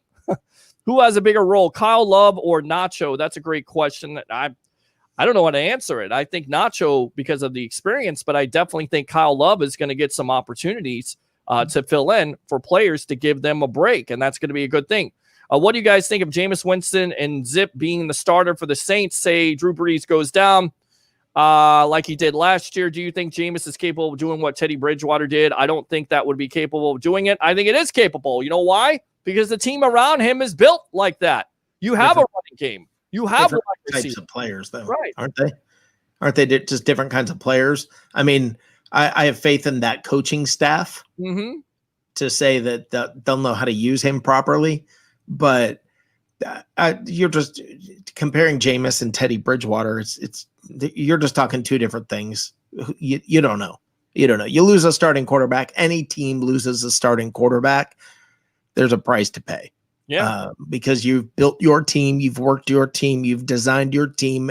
Everything about your team has been focused from the beginning of the year on working with that one signal caller. And then all of a sudden you pull him out and everything's different.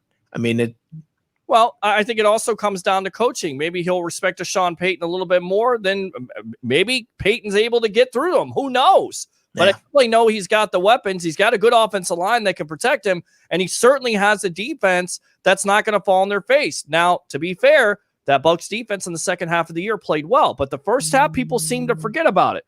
Yeah. So, again, open phone line 727-255-0391 and 727-255-0391. We'll get to that article in a moment. We'll keep Rick Hughes on here. We'll get Andrew Fulbert, the big board from Canada. Let's read these. Big board. As a Bucs fan, I'm tired of talking about the third string quarterback of the Saints. Okay, well, if you're tired of it, then change the fucking, change the subject. Sorry, I slipped there. That happens on Friday night. Out. Change the friggin' subject. There you go. Someone posted Eat a W pregame speech today. I forgot how embarrassing that was. I like Jameis, but even I couldn't defend that awful sight. I feel like I'm Captain America language. First time listen. Zach, there you go. Ouch. I got to hit that dump button. Carson Wentz is not able to stay healthy. That was his favorite team growing up. Can't wait to whoop some candy ass. You guys are making me curse tonight. 8th ranked offensive line, PFF grade, laugh out loud. Drafted one edge and one defensive tackle in 4 years. Somebody says, texting me right now, that was amazing. I'm sorry. I didn't mean to curse, guys. Don't kill me on that. Laugh out loud. Peter loves him some Winston. Bottom line, Winston had a roster and a defense to make the playoffs last season. We disagree on that. Let's hold up on the phone call here. Let me put you on hold. I'm going to read this comment, and then I'm going to go out to the phone line. He S the bed. It was arrogant about it. He's been arrogant since Florida State. Winston spotted opposing teams 112 points last season. About a touchdown a game. How many of our 9 losses were by 7 or less? I agree. But how many times did your field goal kicker miss points? And also, how many times did your defense give up the booty? Now, if you want to play this little game again, we can play the game. Now, are they going to be improved with Tom Brady? I've said this numerous times. That's the problem. The selective hearing on this show sometimes is absolutely abominable. I've said this over and over again. The Bucs as an organization turned the page, and I'm okay with it. But you coming back here and saying, Pete's a Winston lover. I'm trying to be fair about it. You guys want to bury him, fine. But don't come on the show when he buries you if he's with the Saints and he's a much better quarterback around them because they give him the pieces that the Bucs didn't. If the Bucs had all the pieces, why are they drafting Tristan Wirfs at the right tackle? If the Bucs had all the pieces, why are they going after LaShawn McCoy and free agency and drafting guys in the 3rd round? They didn't have all the pieces. They totally didn't have all the pieces. So enough with the nonsense of the Bucs had all the pieces to go to the playoffs. The second half of the year, the defense turned the corner. Was he a part of the turnover situation? Absolutely. Did the Bucs feel like they had a once-in-a-lifetime opportunity to get Tom Brady? Absolutely. But to blame it on one guy, that is the reason why a lot of quarterbacks don't develop with this organization because of that mindset. And the NFL's mindset is wrong on that to a certain degree. Because every quarterback is not going to be Patrick Mahomes, Lamar Jackson. And of course, they're not going to have the team built around them like those respective ones. Just saying.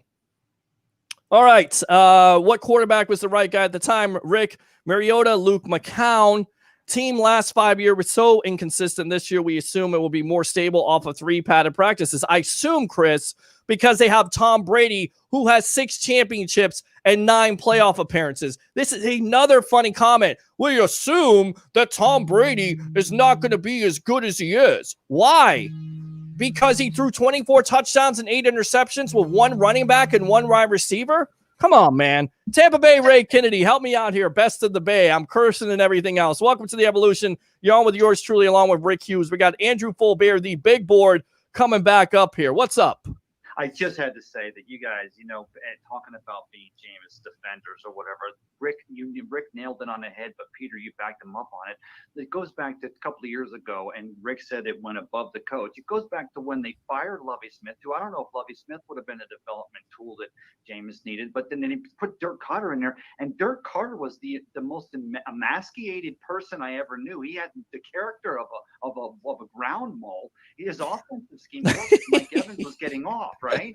But I mean, now, and then Rick said, what would Jameis have been like with 5 full years under Bruce Arians, letting him swing the balls to the walls? And sure, we would have had and because we've never said that this kid doesn't have the number. I think he's top 5 arm in the league without a doubt. So, just to go ahead and say, it's not so much that we're defending him. What we're trying to do is just explain the irony that was exactly how they ruined it. The fact that chances this kid could have had here, but everything's good now, though, right, guys? Yeah, I mean, everything is good now. We'll see how it transpires. Again, we get into this conversation. The reason why we're getting into it is because players are talking about it, and I think it takes you behind the curtain, if you will, of how these players tired of that situation. And that's fair. That is absolutely fair. But in that same breath, in the same the same conversation, I don't necessarily think this organization did everything good by Winston, if that's fair. Well, no. I mean, they literally castrated him when they kept Kirk Carter. At the time we saw him when they let Lovie Smith go and they brought Carter, we said, wow, they're going all in on developing Jameis. They're going to let him have things because the offense, like you said, it had its high marks. We had a good passing game. The running game's been non-existent. But anyway, the running game was non-existent. But the fact of the matter is, and that if Dirk Carter would have had a character, or Dirk Carter would have been a kind of guy that could, if they would have hired a really great quarterback coach, not Brett Favre, I don't even know if he coaches, but if they would have hired someone that could have helped Jameis develop. Because Rick, you said this the other day. Jameis always wanted to lead. The problem was he's like a really good dog that wants to lead, and he'll do it, and he's got the tools to do it, but he hasn't had anyone at the pro level that's shown him how to do it. And now he has Sean Payton and Drew Brees, and I think that's the reason why this ends up being Ray, Dirk Cutter made Matt Ryan the best of Matt Ryan. So I don't know that I completely can say it's not like Dirk Cutter has no ability to do it. I think Dirk lost his passion or something along the way. And I think it's almost like, okay, I've always been working my way to get this job as head coach. Now I have the head coaching job. And I don't know. It was like, I think it's called the Peter principle, where you keep moving up, and not talking about Peter Blake, but the Peter principle. It's this in a corporation. If you're doing really, really good in your position, what do? They move you up. And if you're really good at that position, what do? They move you up. And then finally, you're not so good at this position that you're at. So what happens? You stay there. Right. In the position you're not as good at. I think one step back, you were really, really good. Right. So, but hey, I think the difference between Matt Ryan, and I'm not going to say other than the obvious playing differences, but when Matt Ryan was quarterback and Dirk Carter was the offensive coordinator in Atlanta, he had Mike Smith. Now, Mike Smith came here and had the worst defense the Buccaneers have had in the last 20 years. Yep. But when he was there, he had a character, and he had players. He gave those players a swagger, and he gave a young Matt Ryan a swagger. And then Matt Ryan had a Dirk Carter teaching him the offensive schemes. That's why, I mean, if the Buccaneers would have had a coach that could teach Jameis a swagger, but would have had Dirk Carter teaching him the offensive schemes, then I think we would have had an entirely different situation here. But then I think at the end of the day, it also, Jameis showed when pressed, he does have trouble with the over the middle reads. Sure, he had problems. He had his fair share of problems that came back to haunt him, especially in those last 2 games. And a lot of people saying, well, you know, the defense played well in the second half, but they didn't play well in that first half. But that's what it came down to. They legitimately had the opportunity to go 9-7 if it's not for you know, those turnover situations. Hold on a minute, Ray. Let me go out to hold on. All right, I'm going to put Michael on hold here. Ray, go for it. I just wanted to say, though, you made a really great point, and that was being that I never thought about that, Peter. You and I watch every Bucs games together. We do our live games, which Sure. we'll be doing again this season. Yes, but we'll get that announcement out there, by the way. We just haven't made the announcement because we don't have the person. We will. Yes. But you made the best point. I never realized that, if James, of course, we don't know what Tom Brady was talking about through back channels with how he wanted out of New England, and Buccaneers obviously were a place that it was a rosy place for him to land. But if James gets injured or goes out and lets the thumb take him out, and then we get Griffin in there and get to see him playing a little bit and kind of read on him. I think Jameis doesn't throw that pick 6 in overtime to end it. Like you said, Rick, the bookend to the career. It's just when he threw that pick 6 in overtime, I'm standing in the bathroom at Ferg's. I just stepped away, and I thought to myself, that was the last pass he'll ever throw in a Buccaneers uniform. It just felt that way. It felt that way, and I understand it. And both sides sometimes need a separation, and they've gone on, and I've moved on from it. I'm just, you know, we're back there because players are talking about it, and I think it was very, very interesting to, you know, kind of go behind the curtain a little bit and see where those attitudes, and you kind of feel like some of that stuff maybe carried on the field, maybe the eating the W stuff like you were talking about wore on them, and well, that's why they didn't choose him to be a captain at one point. I mean that's a huge deal. But not only that, I mean, we've talked about the off the field stuff, which cost them a couple years earlier when he was suspended the first 3 games, and you know that was disappointing with Ryan Fitzpatrick there. But you know, with all that being said, at the end of the day, the thing is that if your teammates are starting to feel that way, then you kind of feel like in their back of their mind, they're like, well, do I really want to sign here if they bring him back? And maybe that was also a part of the decision, not only the once in a lifetime opportunity of getting a Tom Brady, but listening to your players tell you, look, I'm tired of this, man. I'm not saying the S word, but I'm really tired of this. I don't know if I can go through another year. I don't know if I even want to sign here. And Coach Arians is like, look, I have a couple more years to coach. This is my best opportunity with Tom Brady. Maybe they took all those things into account and said, this is the best way they need to go. And I'm okay with that. I'm absolutely okay with that. But to say he was put in every right situation, and no quarterback is, but especially with a team that struggled to run the ball and play defense, which are 2 of the most important facets in the NFL, I would say they failed in that aspect. Anything else, Tampa Bay, Ray? Well, no, I want to ask you guys one last part. Question. Go back to that season. You're right, Peter. He's suspended for the first 3 games, and Ryan Fitzpatrick sets the world on fire. Put some gear in Canton. Am I the only person, though, real time at the time, I was thinking, why in the hell do you even take the 4th game, then the bye week, bring Jameis in the 5th game? You don't have a controversy because he's still your big first round, first overall pick. I know Ryan was looking great.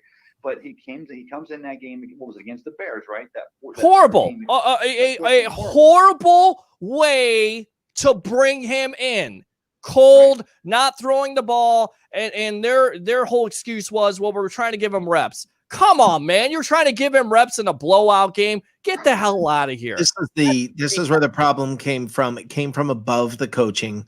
The owners were running the franchise. Well, to sell tickets, basically. Rick, I think this was coaching. I think this was on Dirk Cutter, and I think this was on Mike Smith. And I know for a fact, I heard this rumor that if they didn't make some type of change to Mike Smith, which they eventually did, that Dirk Cutter, well, they were going to fire Mike Smith. Right. They were going to fire him any way it goes. But if they didn't make a change to Mike Smith, there was a lot of stuff going on. So somewhat right about the ownership saying they wanted Winston. And at the time, you felt like even though Fitzpatrick was playing well, he is what he is. He is a journeyman quarterback. Okay. When they put him back in there after they took out Winston, he was terrible. He was what he was. You know, one of the web heads, you just read a comment from them about who would have been the right quarterback at the time? Was it Winston? Was it Mariota? Was it, I forgot who else they mentioned. Luke McCown. That's not even. Yeah, Luke McCown. Okay. The point of the matter is sometimes you don't have a good option. Yeah. Okay. Sometimes it doesn't, just because the two you had a chance to draft are Winston or Mariota and you're in that position, it doesn't mean you have a good option. Sometimes there are no good options. And that's what I think the Buccaneers were facing. They didn't know it at the time. They took a shot for whatever reason, however it happened, whoever made those decisions, they took a shot. They thought they were doing the right thing. There was a lot of reason to think they were doing the right thing. I wanted Winston. Mm-hmm. I am not saying it was the wrong call. I'm not saying he was the wrong guy. I'm saying out of the options that were there, he was probably the best option, but it doesn't mean there were great options. Sometimes there aren't. And I tell you what, I don't care what option would it be with the bad team that you had around him. I don't think any quarterback is going to work out. So, right. Well, I mean, guys, it's just the thing that originally got me thinking on the point that you were making, Rick, kind of, and that I agreed with this leadership was we wanted Jameis. We wanted that freshman Heisman Trophy winning national championship. Yep. The offensive coordinator for his high school football. The story was great. Bessemer, Alabama boy, made good. But you think back to his years at Florida State and the coach there. God, I just can't believe I forgot. Jimbo Fisher was a dominant coach of that team, but he was coaching that team. Jameis was doing all the offensive stuff he needed to do to blaze out. But Jimbo Fisher had a thumb on that team. And then Jameis comes to the NFL. He's got Lovie Smith, who, for all of his defensive prowess, I've never known him to ever have a thumb on a team. He's not Mike Tomlin on the sidelines of the Steelers. I'm just comparing them both because they happen to have both been in Dungy's system. Right. But they're both great coaches. But then he comes, and this is where we're going back again to the leadership. And then they let Lovie Smith go and keep Dirk Carter, and Dirk Carter is like a pussycat. We needed a bulldog to show Jameis how to do not only the offensive stuff, but be a leader. But I've already taken up too much of your time, guys. I appreciate you. Great show tonight. By the way, you remember what happened at the beginning there? Who was the offensive coordinator that Lovie sat in his basement and dreamed about? He dreamed about Jeff Tedford. Remember? That was going to be the answer to everything. And then that... I hate you, really. You dreamed about. Thanks a lot, Tampa Bay Ray. Appreciate you. All right. Hiding in Mama's basement, looking at the pictures of Jeff Tedford. Will you shut up and be quiet? Oh, good stuff, Rick Hughes. We got Andrew Fulbert. Let's get him on here. Rick, you able to stay for a little longer? Sure. All right. Sure. Flow is going good. Andrew Fulbert, the big board. What's going on, buddy? Hey. Evolution of Sports Talk Television. How you doing? Gentlemen, what a great night it has been. I've run off 12 hours of no sleep. My children are having a birthday party tomorrow. At least one of them is. And I have been so gracious to come onto the show. This has been awesome. And Peter, great job today. Rick, great job today. Let's get it going. Did you just say 12 hours of no sleep? Oh, man. Is that unusual for you? Work has been crazy, guys. It has just been absolutely insane. Let's not get into it. Let's get into some sports here. All right, let's go ahead. Go out to the webheads here, talk to these guys, and then we will get to that story about the backup quarterback rankings and also second-year quarterbacks. Who could be the MVP? Who could be in the driver's seat? The answer may surprise you. All right, let's go out to the webheads. So we go into that. Let's see, your team last 5 years was so inconsistent. This year, we assume it will be more stable off of 3 padded practices. Read that. No excuses this year for BA. Chris, Rick, before 2019, Winston threw 4 pick sixes, double with BA. Passing attempts will go down this year. We'll see. Our defense was top 3 last half of the season. D-Hop held to less than 40 yards. Barrett and JPP going off. But like you said, second half of the year. You need a Sprite and vodka, Peter. Peter, with the F-bomb, I do apologize, guys. Sometimes it does happen. Peter, that's part of the night. Yes, Peter getting $100 million Spotify deal after the show. I love it. My blood pressure is through the roof right now. Get him, Pete. I'm not talking Brady. I was talking about defense, run game, and field goal kicker. I mean, we'll talk about the kicking game all night long if you want to. Brady will likely get this team to the playoffs based off the schedule. Bucs should win a minimum of 10 games, says Chris. Ben says nothing is more discouraging as a Bucs fan than squeezing the lemon and watching your quarterback throw a pick six to lose the game. Chris, who earns a contract after the season? It's got to be Chris Godwin. 2 drops, gentlemen, since 2018. The guy that has as much or as comparable. Larry Fitzgerald with 3. So 2 drops since 2018 for Chris Godwin, according to NFL Network. I'm a Canes Bucs fan.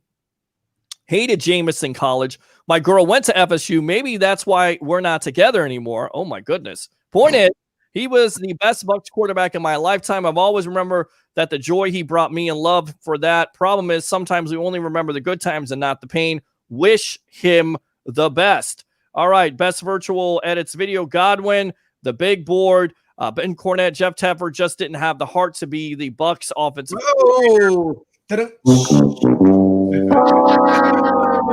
Good job, Ben Cornett. Blake Anthony, is there a curse of Heisman winning quarterbacks? When was the last successful Heisman winner that was successful in the NFL? It's so crazy. It absolutely is.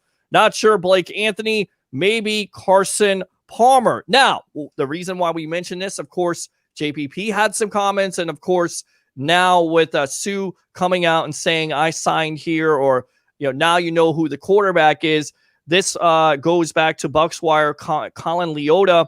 Greg Rosenthal and his backup quarterback rankings, he has Jameis Winston as the number 1 backup quarterback. Post LASIK and a Sean Payton offense is something I want for all the mistakes Winston made last season. Quarterbacks don't stumble into 121 touchdowns, 7.7 yards per average, and 70 starts by age 26. Winston may be the opposite of Teddy Bridgewater in most respect, but they should share an ability to beat out Taysom Hill of the 6 pass throws and 6 career completions at quarterback. And then who's ranked number 17?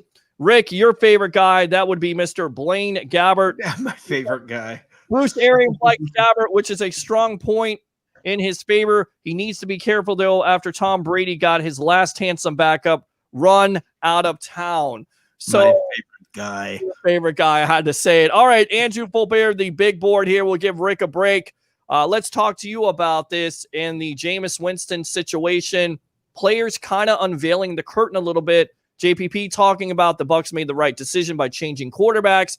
A lot of people felt like that was shade. And then Ndamukong Suh with his comments. Do you feel like the players are kind of telling you something? And the reason why they're saying all this stuff is most likely they said this to the organization. And that also was a part of why the Bucs made that decision to go with Brady. Is that fair? I agree with that 100%. I mean, some of these guys came to Tampa, I mean, not to retire. These guys aren't that old just yet. I mean, they want to come here and win championships in an environment that is hard for opponents to come and play. So, I mean, Brady is the GOAT. We've talked about that many of times. Winston was a really good quarterback in this system when the consistency was there. I mean, we had a stretch of 5 games where he would be really, really great. And then, of course, we would see the 6 streak on the other side. It's the inconsistencies around the board just with Winston. Brady brings the consistency. He does the checkdowns. He looks for all the wide receivers out there. He will go 1, 2, 3, 4. If nothing, he may make something happen. Ron kind of talked about it the other day as well. So a lot of people can hate on what, what we say or what, they may disagree with the whole Winston stuff. But I mean, if Winston was a true number 1 pick that he should have been with the talent and stuff like that, he would have taken the Buccaneers to a playoff at least one time. But you can't blame it on just him. There was many holes. Dirk Cutter was not the greatest head coach to ever play or to ever coach the Buccaneers of all time. And Rick made a very good point, I believe, earlier, where, the man wanted to be a head coach. He got the opportunity, and maybe he came here and he was like, can I maybe go pursue other quarterbacks? And they were like, no.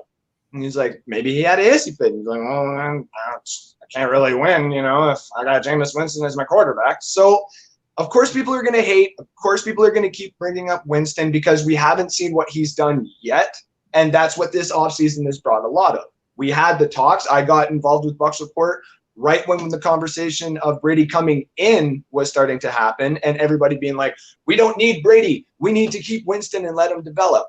Well, what would have happened then? Are we going to sign him then to a Blake Bortles type of contract when he had that good run the one time and make it a 3-year, give him $24 million. And if he doesn't do good the first year, we let him go. And then we've kind of screwed ourselves out of an opportunity for another quarterback. No, I would like my organization to make the appropriate decisions when they need to be happened and when they need to happen. And in my opinion, they did. The GOAT was available. Winston did not help with the inconsistencies. He was good, but inconsistent there, inconsistent on the defense, inconsistent at head coaching. It was a melting pot of disaster. So they went and they got Bruce Arians. They went and they kept Jason, and they told him, do better with the drafting, essentially. And what it did was it brought the GOAT here, and then players wanted to come. So essentially that was 3 problems, all fixed themselves with one good signing. So everybody can hate, everybody can continue to do what they want with the whole Winston thing, but we have the GOAT and we're going to the playoffs at the very least this year. So be happy. Absolutely. Good stuff. All right. So Rick Hughes, going back to this article, is Jameis Winston the best backup in the NFL, or do you see somebody else? Not a Blaine Gabbert, right? No, not a Blaine Gabbert. No. I mean, is he the best backup? Is that too maybe low? 17th? Just 17th? No, that's good. That's good. He's about in the middle of the pack. That's good. That works. I mean, he's not going to set the world on fire. You heard Arians talking about him. He's a good, solid backup. I mean, it's all good. We got Gabbert as the backup. Okay, fine. But Winston, I mean, sure, you got a guy who throws for 5,000 yards. Forget the interceptions. He throws for all the touchdowns. Does all of this. He was amazing when it came to some of those statistics. I mean, when it comes to your backup quarterback, sure, that's a good to have. Now it all depends on who starts in New England, whether or not Jameis is the best backup quarterback. I mean, I guess that could throw a little bit of an interesting curveball there. You don't know, but what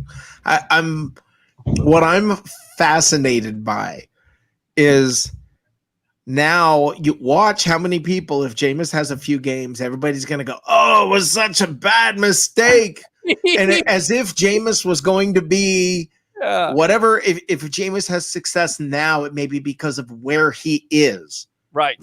I agree. And it doesn't mean he would have been successful here. So, I mean, I hope the best for him. I hope he does well when they're not playing the Buccaneers. All right. I would pay a good bit of money to win a game on a pick six just once with Jameis at quarterback. That would just be, I mean, I'm gonna go full Lovey Jeff Tedford in the basement over that thought. Ron, you were trying to call back 727-255-0391 and 727-255-0391. Let's go back out to the webheads here. Okay, so we talked about the curse. Somebody said maybe Carson Palmer. Lamar is hanging in there for right now. Lamar, I believe, was a Heisman Trophy winning quarterback. Yes, he was. Cam Newton. There you go. Bad decision not picking a guard in the draft. Yep. Michael Scott says, guarantee Jameis Winston don't win the Saints versus games if Drew Brees gets injured and Newton is a starter in New England. Let's see here. Walk past Jameis on the Soho during Gasparilla, did a double take and took a vid. Shortly after, crowd form loved Jameis, but I don't think even a rookie Brady would have been there at the time. I'm not sure what that meant. Yeah, I don't know what that means. I guess what he's talking about is him being out there at Soho, maybe doing a little bit too much partying. We'll get the explanation from Eric. Let's go out to Ron. Ron, welcome to the evolution of Sports Talk Television. You're on with Mr. Rick Hughes from the Cheap Seats and Andrew Fulbear, the big board from Canada. Hey, Pete, what's going on? Hey, what's going on, Rick, Andrew? Hey, how you doing? So, just wanted to. Hey, I'm good, man. Thanks. I know we've been talking on the show tonight about the kicking curse and, of course, Winston. And I know Pete doesn't want to. Hey, let's change the subject. Well, Pete, we're not going to change the subject. I'm not looking to keep it going. Look, keep it going. I just hate the whole.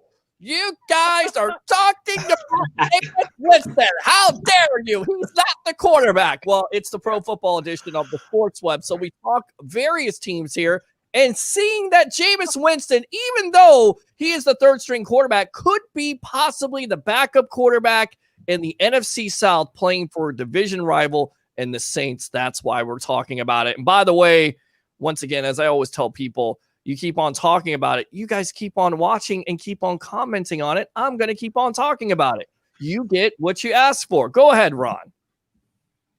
Yeah, no, I mean, Pete, we've talked about Winston in the past, so I think if, you know what my feeling is. Yep, I do. On that. I do.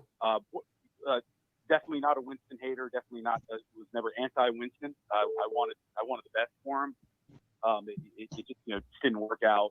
And just while we're on the subject, I'll just briefly say, and I'll kind of get back to the main reason why I called, but you can't coach somebody to a certain extent decision making. That is what ultimately is what the quarterback position is all about. And I think this Bravo. pattern of just bad decision making, and that is what ultimately, say what you will about opinions of, hey, did you build a team around him? Because you can make an argument for that. I mean, there was times where the offensive line did stand up, and we saw repeated, putting the defense in bad situations. Exactly right. Yep, I agree. But nobody's perfect.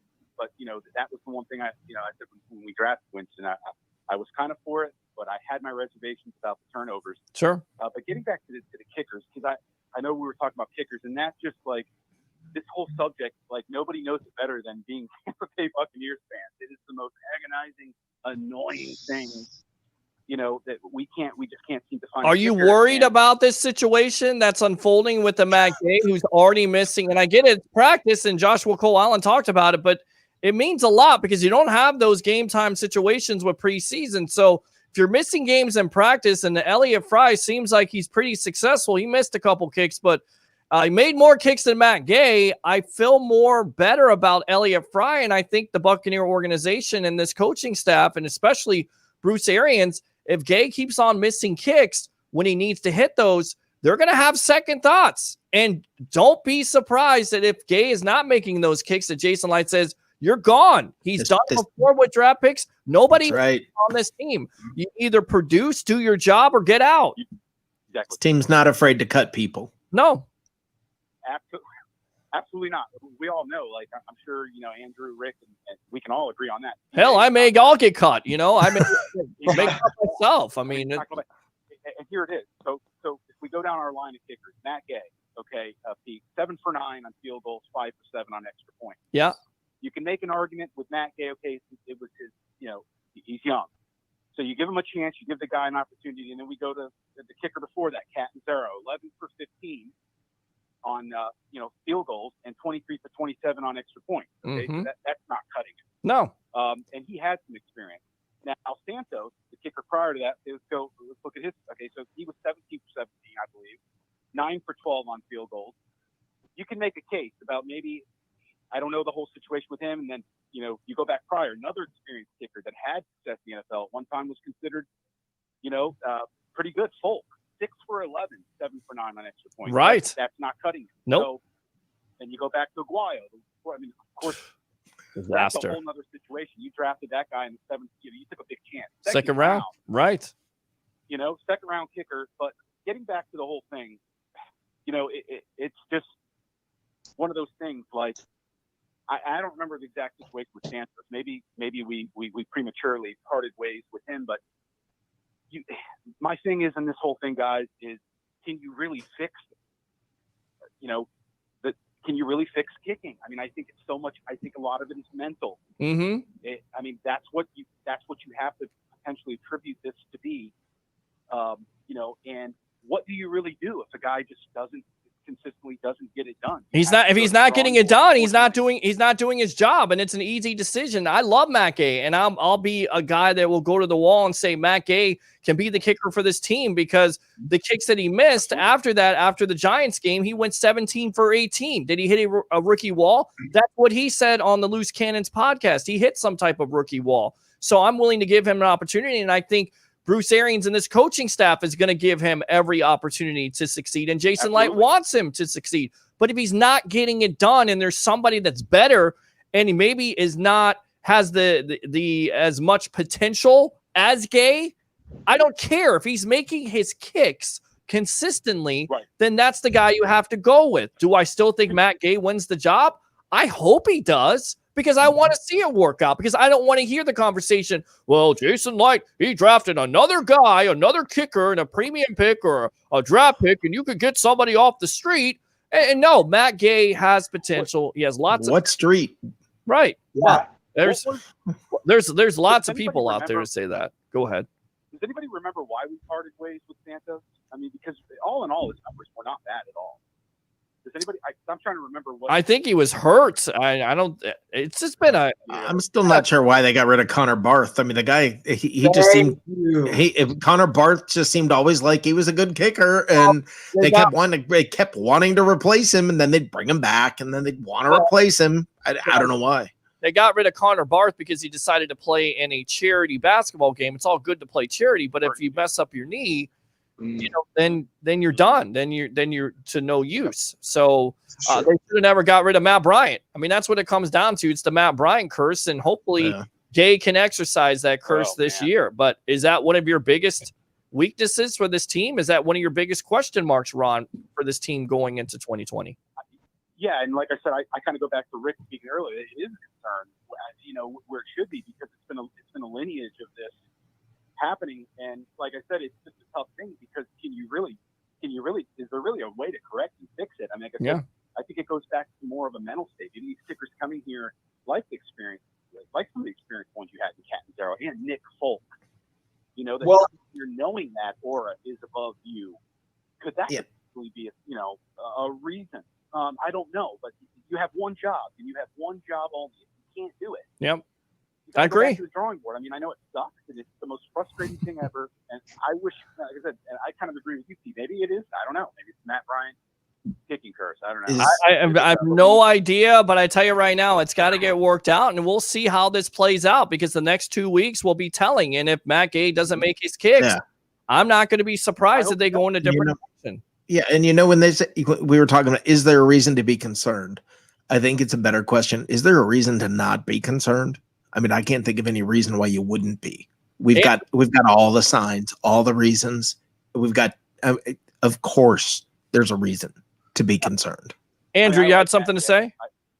Well, yeah. So to the caller there, I mean, we have apparently had, these sniper type books and audios being, given to the kickers and stuff like that to get their minds right, so that, they can take everything away that's around them, and you just concentrate on the wind and the accuracy and what you have to do. I mean, the Pat McAfee show, even though he was just a punter, he was the holder for Adam Vinatieri. And he brings up all the time that when it came to game time, when it came to him locked and loaded to a kick, you can make jokes. There could be people throwing things from the stands. Adam Vinatieri was going to be completely deaf to everything else in the world and kick that ball.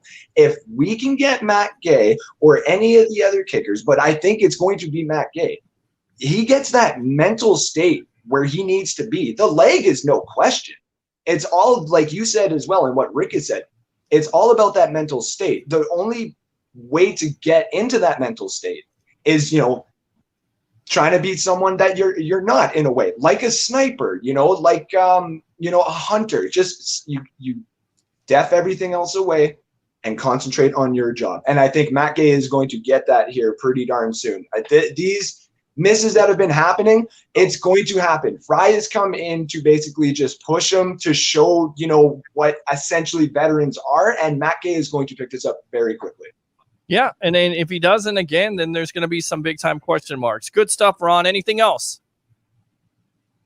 No, just real quick. So, we were talking before about Cutter and everything, how the offense, how we incorporated Jameis in the offense, and and then you go back to, and I know, so kind of Raheem was mentioned, and I know with both of those coaches, and Dirk and Raheem, we had those 2 years of 10+ games, and of course, the division was just so tough and competitive those years that we still didn't make the playoffs.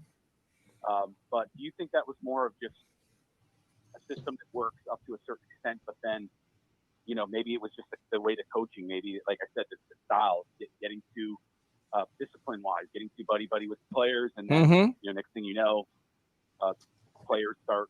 I mean, there was talks of players shutting down and not giving it 110% with Raheem. But I mean, like I said, we saw some positives. Just an interesting note kind of got off the. Oh, no. And I definitely agree with you on the Raheem stuff. And that was the disappointing thing for Raheem, because there were so many flashes of brilliance, if you will, the run for 10 and having a young team and then coming back, and not being able to go out and getting any free agents, and the team, some players being spotted with Raheem out there partying, and it just wasn't a good thing. And then eventually it ended with Raheem being fired. So, and then the hiring of Greg Schiano, which really set this team back and this franchise back a couple of years. So I just hope Raheem gets another shot. I mean, I think he's hit puberty by now. He's probably earned, he's probably earned a shot by this point. He's finally getting a little bit older. Yeah, no, I definitely agree with you on that. And he's done a good job with the Atlanta Falcons of being a defensive coordinator. Who knows if Dan Quinn possibly loses his job and they start out slow, maybe you make the change to Raheem Morris, because with him taking over as a defensive coordinator, that defense improved overnight. And it seemed like they had some type of attitude to them, some type of energy, which is what they were lacking in the first part of the year. Ron, thanks a lot for the call. Appreciate you as always. And once again, thanks for your service, my friend. Hey, I appreciate it again, Pete. Take care, Rick, Andrew. Good talk to all you guys. Take care. Thank you. Absolutely great. It's been absolutely. Thank you, man. It's been a great night here. Open phone line 727-255-0391 at 727-255-0391. We get Andrew on here, and the calls just absolutely go crazy. So let's go ahead, go out to the web heads here, and then we will. Well, let's go back up to the phone line. Welcome to the evolution of Sports Talk Television. You're on with Andrew Fulbeer, the big board from Canada, and Mr. Rick Hughes from the Chief Seats. What's going on? Hey, how's it going, guys? It's Chris again. Hey, I just want to jump in on this. Sure, go for it, buddy. Hey, what concerns me is if you look, this was a similar situation. When we had Aguayo, they bring in, what was it, Nick Folk? Mm-hmm. The one that helped the Patriots beat us back in there. Yep, that's right. So what concerns me is that year Aguayo didn't lose his job because of the training camp. I think he made most of his kicks during training camp. It was the preseason games is where he was missing. Well, that's the thing. You're not going to have that. You're not going to have those game time situations. And that's what's concerning to me is right. Matt Gay wins the job, and then he goes out week 1 or week 2 and just starts missing all over the place.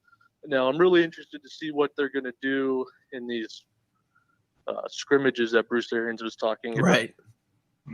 Yeah, that's going to be a big deal. It is going to be a big deal. It is. Maybe they could just hire Chris Baker for a game or two. And put pressure on. The fat boy tree humper, whose biggest highlight of the year was in Hard Knocks. The best thing, about the only thing he did well, taking that tree's virginity was so wrong. Yeah, well, okay. Other than that, the only other thing he did well, other than the tree, was stand in Aguayo's ear and just screaming at him. If you remember that in practice. I remember that, but I mean, he really played like a fat pig that year, and he was horrible. He was in Hard Knocks, and I tell you right now, if that's what they need, the type of pressure to get through to those kickers, then so be it. But Chris Baker, God, what a terrible pickup. Well, remember the stadiums are going to be close to silent this year, or way quieter this year, so it's not going to be. I mean, what was it on the Audible with Joshua? He was saying that he hopes the kickers can stay focused because there's no crowd. That's the least of my worries. Is I'm hoping that helps Matt Gay just a little bit. The fact that he's not going to feel all the eyes on him. That maybe he'll get out there and just. I almost said just kick it like it's practice. Yeah, but then. But he hasn't done so well in practice. Yeah, right? Don't kick it like practice. Never mind. A little bit of a concern today. 1 for 4, and then Elliott Fry doing quite well. So maybe we have a kicking controversy already. We haven't heard about any of the other days in practice. That's the thing. That's true. That's very true. We heard other days, and I think Fry has led most of those days. I think. Oh, wow. Yesterday, I think he went 5 for 5, and Matt Gay went for like 4 for 5 missing. I think his long miss was like 50-something yards or something. Sure. So I've been trying to keep tabs on it, obviously, because that's the biggest battle in training camp every year. Yeah. It's the kicking battle. Yeah. Well, is that the biggest question in your mind, or is it one of the big questions? Yeah, I mean it's a huge question. Okay. Look, I like Matt Gay. I hope he succeeds. I hope he works out, because the reason why, and I mentioned this in the group chat, Rick, Jason Light has always mentioned, like, he wants a guy with a big leg. You know, Connor Barth couldn't kick it to the back of the end zone on kickoff, so they bring in Kyle Brinza next. He can kick it. That's his name. I was trying to think of his name yesterday. Yes, but he couldn't make a 20-yard field goal. Yeah, but man, he could. When he missed them, they were deep into the stands. Well, he could boot it. He could. He had Yeah. right, but he wasn't accurate. Same like maybe Gay. Maybe Gay has the leg, but he's not accurate. So what do you want? Nothing like missing with power. Not to bring up the Saints, but the Saints, you know, a lot of teams, they find these kickers, undrafted free agents, that they bring in, and they do quite well, you know. Yep. Well, I mean, who knows? This guy may be able to kick better in these uniforms than those god awful lime green, glow in the dark, fluorescent, turn the lights off in the stadium is still perfectly bright uniforms that the Vipers had. Oh, geez. Oh, God. And to your point, Peter, another question mark I had is, look, I know this defense played well down the stretch the last 6 games. Right. But like you said, you know, people tend to forget about those other 10 games. Sure. And so look, I hope the defense, and I think it will. I love Devin White. I think he'll come out, you know, firing. He was injured last year for like at least the first 6 weeks, I believe, until he got out of that knee brace. Sure. You know, you bring in, I mean, gosh, man, the story with Justin Evans is just so. It's so weird, you know. Disheartening. It is. But it is. Time to move on. You won't. Yeah. You know, he's on this roster. Winfield's going to come in. I wouldn't be surprised if he started week 1. He's just that good. Yeah. So you'll have more consistency in the safety room. You'll be more consistent in the cornerback room. Linebacker obviously will be consistent like always. And then the defensive line. So I think that the Bucs defense will pick it up where they left off. And then the other biggest question mark is the run game. And I think, you know, Rojo, I think he'll do fine. I think, you know, he, like you said, he didn't have much of a chance under Cutter. Cutter kind of just said, go to the side. I need to win this year before I'm fired. Agree. He didn't get much of a shot last year either. Yeah, so I mean, but look, a guy that played, I think he played 36% of the offensive snaps. You know, which is, he almost had 1,000 yards rushing if it wasn't for like 3 or 4 penalties. Sure. Right. I mean, that's what I'm looking at with him. I believe in Peter. Say it. Say it.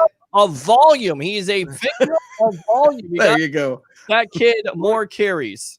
I said after week 2 last year, man, they should have put Peyton Barber to the side and let Rojo do his thing. That's what's going to give him the biggest confidence. Yeah. Yeah. In action, let him be the guy.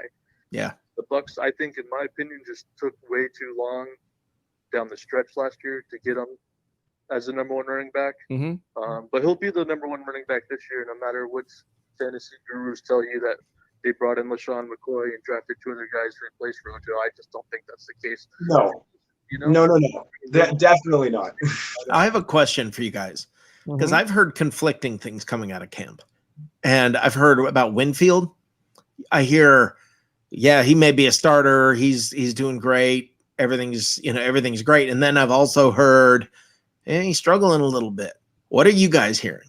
I mean, he may be because of, once again, not having those 400 reps that Coach Arians talked about earlier on in the process. So I feel like there may be some struggles, but definitely with, you know, his ability to be a ball hawk. They didn't draft him in the 2nd round for nothing. Did they have to play him right away? No. Would it be surprising if he doesn't necessarily come in right away and make an impact? No, it wouldn't, because of those missed opportunities. But it certainly seems like there's a battle brewing there between a Jordan Whitehead and Antoine Winfield. I'm trying to think of the other safeties' names. Mike Edwards, who's right. played very well. Remember, he was a high premium pick. You got a Dakota Dixon. You still have Justin Evans in the conversation, but if he can't get out there and he's not, playing, he's injured, Right. he's not in the conversation anymore. So you definitely have some pieces there. And then the other guys that we're just talking about could be just guys or could be guys, a victim of circumstance because of not having those reps, if that makes sense. We got to run here, Chris. Thanks a lot for the calls tonight. Appreciate you. Hate to cut you off, but I'm up against it, my friend. Thanks a lot for the call. Appreciate you, right? It's all good, man. Have a good night, guys. Hey, man. Thanks a lot. Let's get you out of here on this, guys. According to betting odds here, second-year quarterbacks usually win the MVP. Carson Wentz in 2017 was the favorite to win the MVP until, of course, his injury with the ACL in December. Patrick Mahomes, of course, won it in 2018. Lamar Jackson in 2019. The next two guys that could be on the docket here, if you will, Kyler Murray, 20-1 odds. Drew Lock, 100-1. Does Kyler Murray have the opportunity to win the MVP with a DeAndre Hopkins, a Larry Fitzgerald, 20 touchdowns, 12 interceptions? Rick, go. You've got Lamar Jackson in the league. Lamar Jackson, Patrick Mahomes. It's going to be a while. It could be Brady. It's going to be a while before Kyler Murray gets. I think. I love the Cardinals, by the way. Let me tell you this. The Cardinals are one of my top 3 favorite teams. And I'm just, everybody who's so excited about this team, simmer down, not yet. It's going to take another year or two. And by the way, I need to tell you, Peter, I'm on the bandwagon. You've convinced me the Colts are going to be good. The Colts are going to be very good. Thank you very much, Mr. Rick Hughes from the Cheap Seats. Let's go out to Andrew Fulbert. Kyler Murray or Drew Lock? Well, all due respect, Rick, I love your take. The Cardinals having Kyler Murray in this situation is the exact same thing that people were saying about Lamar Jackson a year ago as well, that he's going to need time to develop in this system, and then he wins the MVP. Kyler Murray has 4 really good wide receivers. He has Kenyon Drake, who, has been waiting to prove himself in the system. Cliff Kingsbury knows how to run an offense. The other side of it, though, with Drew Lock, 100-1 odds, he's got a lot of talent around him. I've been high on the Broncos as well, but I've started to slow down a little bit only because Drew Lock has to figure it out first. But to say that Kyler Murray can be the MVP this year is very high. But compared to other quarterbacks that are out there in the league, I think the other ones are going to get it. But Kyler Murray may definitely be in the top 3. What's the division, though? Think about it. The division he's in, I don't know about that. Yeah. See, that's the reason he would get the nominations, though, is I think if he could start beating the 49ers and you make one good game against the Seahawks and you win that one in a good shootout, that could be some of those votes going your way. All right, so the odds on this, it says that Lamar Jackson is one of the favorites. Also, Patrick Mahomes. You have Brady coming there at 18-1. You have Cam Newton 30-1. You got Dak Prescott coming in there somewhere at 20-1 also. So, Dak? Dak Prescott is in that conversation. We'll talk more about this, guys. I hate to rush you along. Rick Hughes, go ahead and promote yourself from the Cheap Seats, buddy. All right, September 13th. That is the night to tune in, September 13th. Woo! Right after Peter's post-game show, we're going to have the first night of live from the Cheap Seats. It's going to be a whole lot of fun. Please tune in. I think you're going to be surprised. It's going to be a good time. If you want to get in touch with me, you want to hit me up on Twitter. You want to hit me up on Facebook. Those are the best ways to do it. The easiest way to find my links, just go to www.cheapseats.live. Not .com, not .net, not .whatever. Cheapseats.live. All my links are there, and connect with me. And I'm happy to talk football anytime. All right, Rick Hughes, you'll be back Monday night. So thanks a lot once again here for being on the Evolution of Sports Talk Television. All right, my friend. You got to have a great weekend, guys. All right, you too. There you go, Thanks, Mr. buddy. Andrew Fulbert, the big board. Go ahead and promote yourself, my friend. Thank you, Peter, as always, for having me on. Guys, really, Rick, watch that show. It's going to be a hell of a show, and he does really good debates, guys. Get on board with Rick. He's a hell of a man. I'm going to have North Sports coming up on Sunday. I'm going to be on with Ray Kennedy here Sunday. I'm not too sure what the time is, but then I'll be going on doing North Sports, so you guys can check out my page there. I'm all over the place, ladies and gentlemen. Peter, You've always been great to me. I always appreciate it. Thank you again. I'll talk to you guys soon. Absolutely, get you more time next time, but you'll be on with Cup of Ray. Bruins versus the Lightning. Who wins and why? Quickly. Oh, you got to put me in that spot. I'm going to take the Lightning in 6. There you go, my man. All right. Thanks a lot, Big Board, for coming on the evolution of Sports Talk Television. All right. Anytime. Thank you. All right. There you go, Mr. Andrew Fulbear, the Big Board out of Canada. Let's read the rest of these comments. Michael Scott, I saw your phone call. Didn't get a chance to get it. We'll get it on Monday night. We'll have the Tampa Bay sports broadcasting legend, Mr. Al Keck. We'll have Leo Haggerty, former Coach Scout and now media member of Night Sports Productions, It Sports Mag. And, of course, Rick Hughes from the Cheap Seat. So let's go ahead. We said that. Guarantee Jameis Winston doesn't win the Saints versus that game. Okay. All right. Read that comment. So let's make sure we get to all these comments. Okay. Stidham is injured right now, not doing well. Best Virtual Edit says Stidham is a starter. We'll talk more about that on Monday in our Pro Football Edition. That's not true. It is true. We'll talk more. Roberto and Matt both missed 9 kicks their rookie season. They picked up Joe Haig in free agency at Chill Will. The comment about Winston was not frustration about subject matter. It was a joke, a shot at JW. Called him the third string quarterback. It's okay, Crit. It's okay, Chill. No problem. Barth was injured. Jason Light wanted someone with a big leg. Barth didn't have that. Kyle Brenza, absolutely remember him. Let's see. Hello, my old mates. What's going on, Tampa Prep? Referring to where he is on the Saints depth chart. Absolutely understand that. T Prep, what's up? Best Virtual Edits video. I have faith in Gay, just like Peter has and Anthony Nelson. Good stuff. What are we talking about? Kickers. Everything we talked about tonight. Buck Gillette, Orange Cassidy tryout for the kicker job. Dude has killer kicks, Peter. Absolutely, he does. For that, you get this. I like that comment. I don't think you were trolling there. Brady is going to be able to change the play from pass to run, depending on what defense he sees. Great job tonight, Peter, says Taylor Allen. Thank you. And I'm calling Monday, Pete. Good show, brother. Absolutely. Always welcome here on the evolution of Sports Talk Television. Thanks to all the guests. Of course, Mr. Rick Hughes. Thanks to Joshua Cole Allen, Andrew Fulbear, and the webheads here for making this possible. Once again, we'll be back Monday night at 9 o'clock, 5 nights a week. Monday, Wednesday, Friday, your Pro Football Edition. But we're not scared of talking Bucs. And then Tuesday and Wednesday, Tuesday night at 10 o'clock, we start, of course, the Outkick show at 9 o'clock. I follow him. And then Thursday with Ricky Reynolds. So early on this Saturday morning, do 3 things for me. And please don't drop any F-bombs like I did tonight. I only dropped 1. Well, it was kind of a drop. Bring your passion. Bring your excitement. Just don't bring any nonsense. I'm your host, Peter Blake. And language, everybody. Have a great weekend.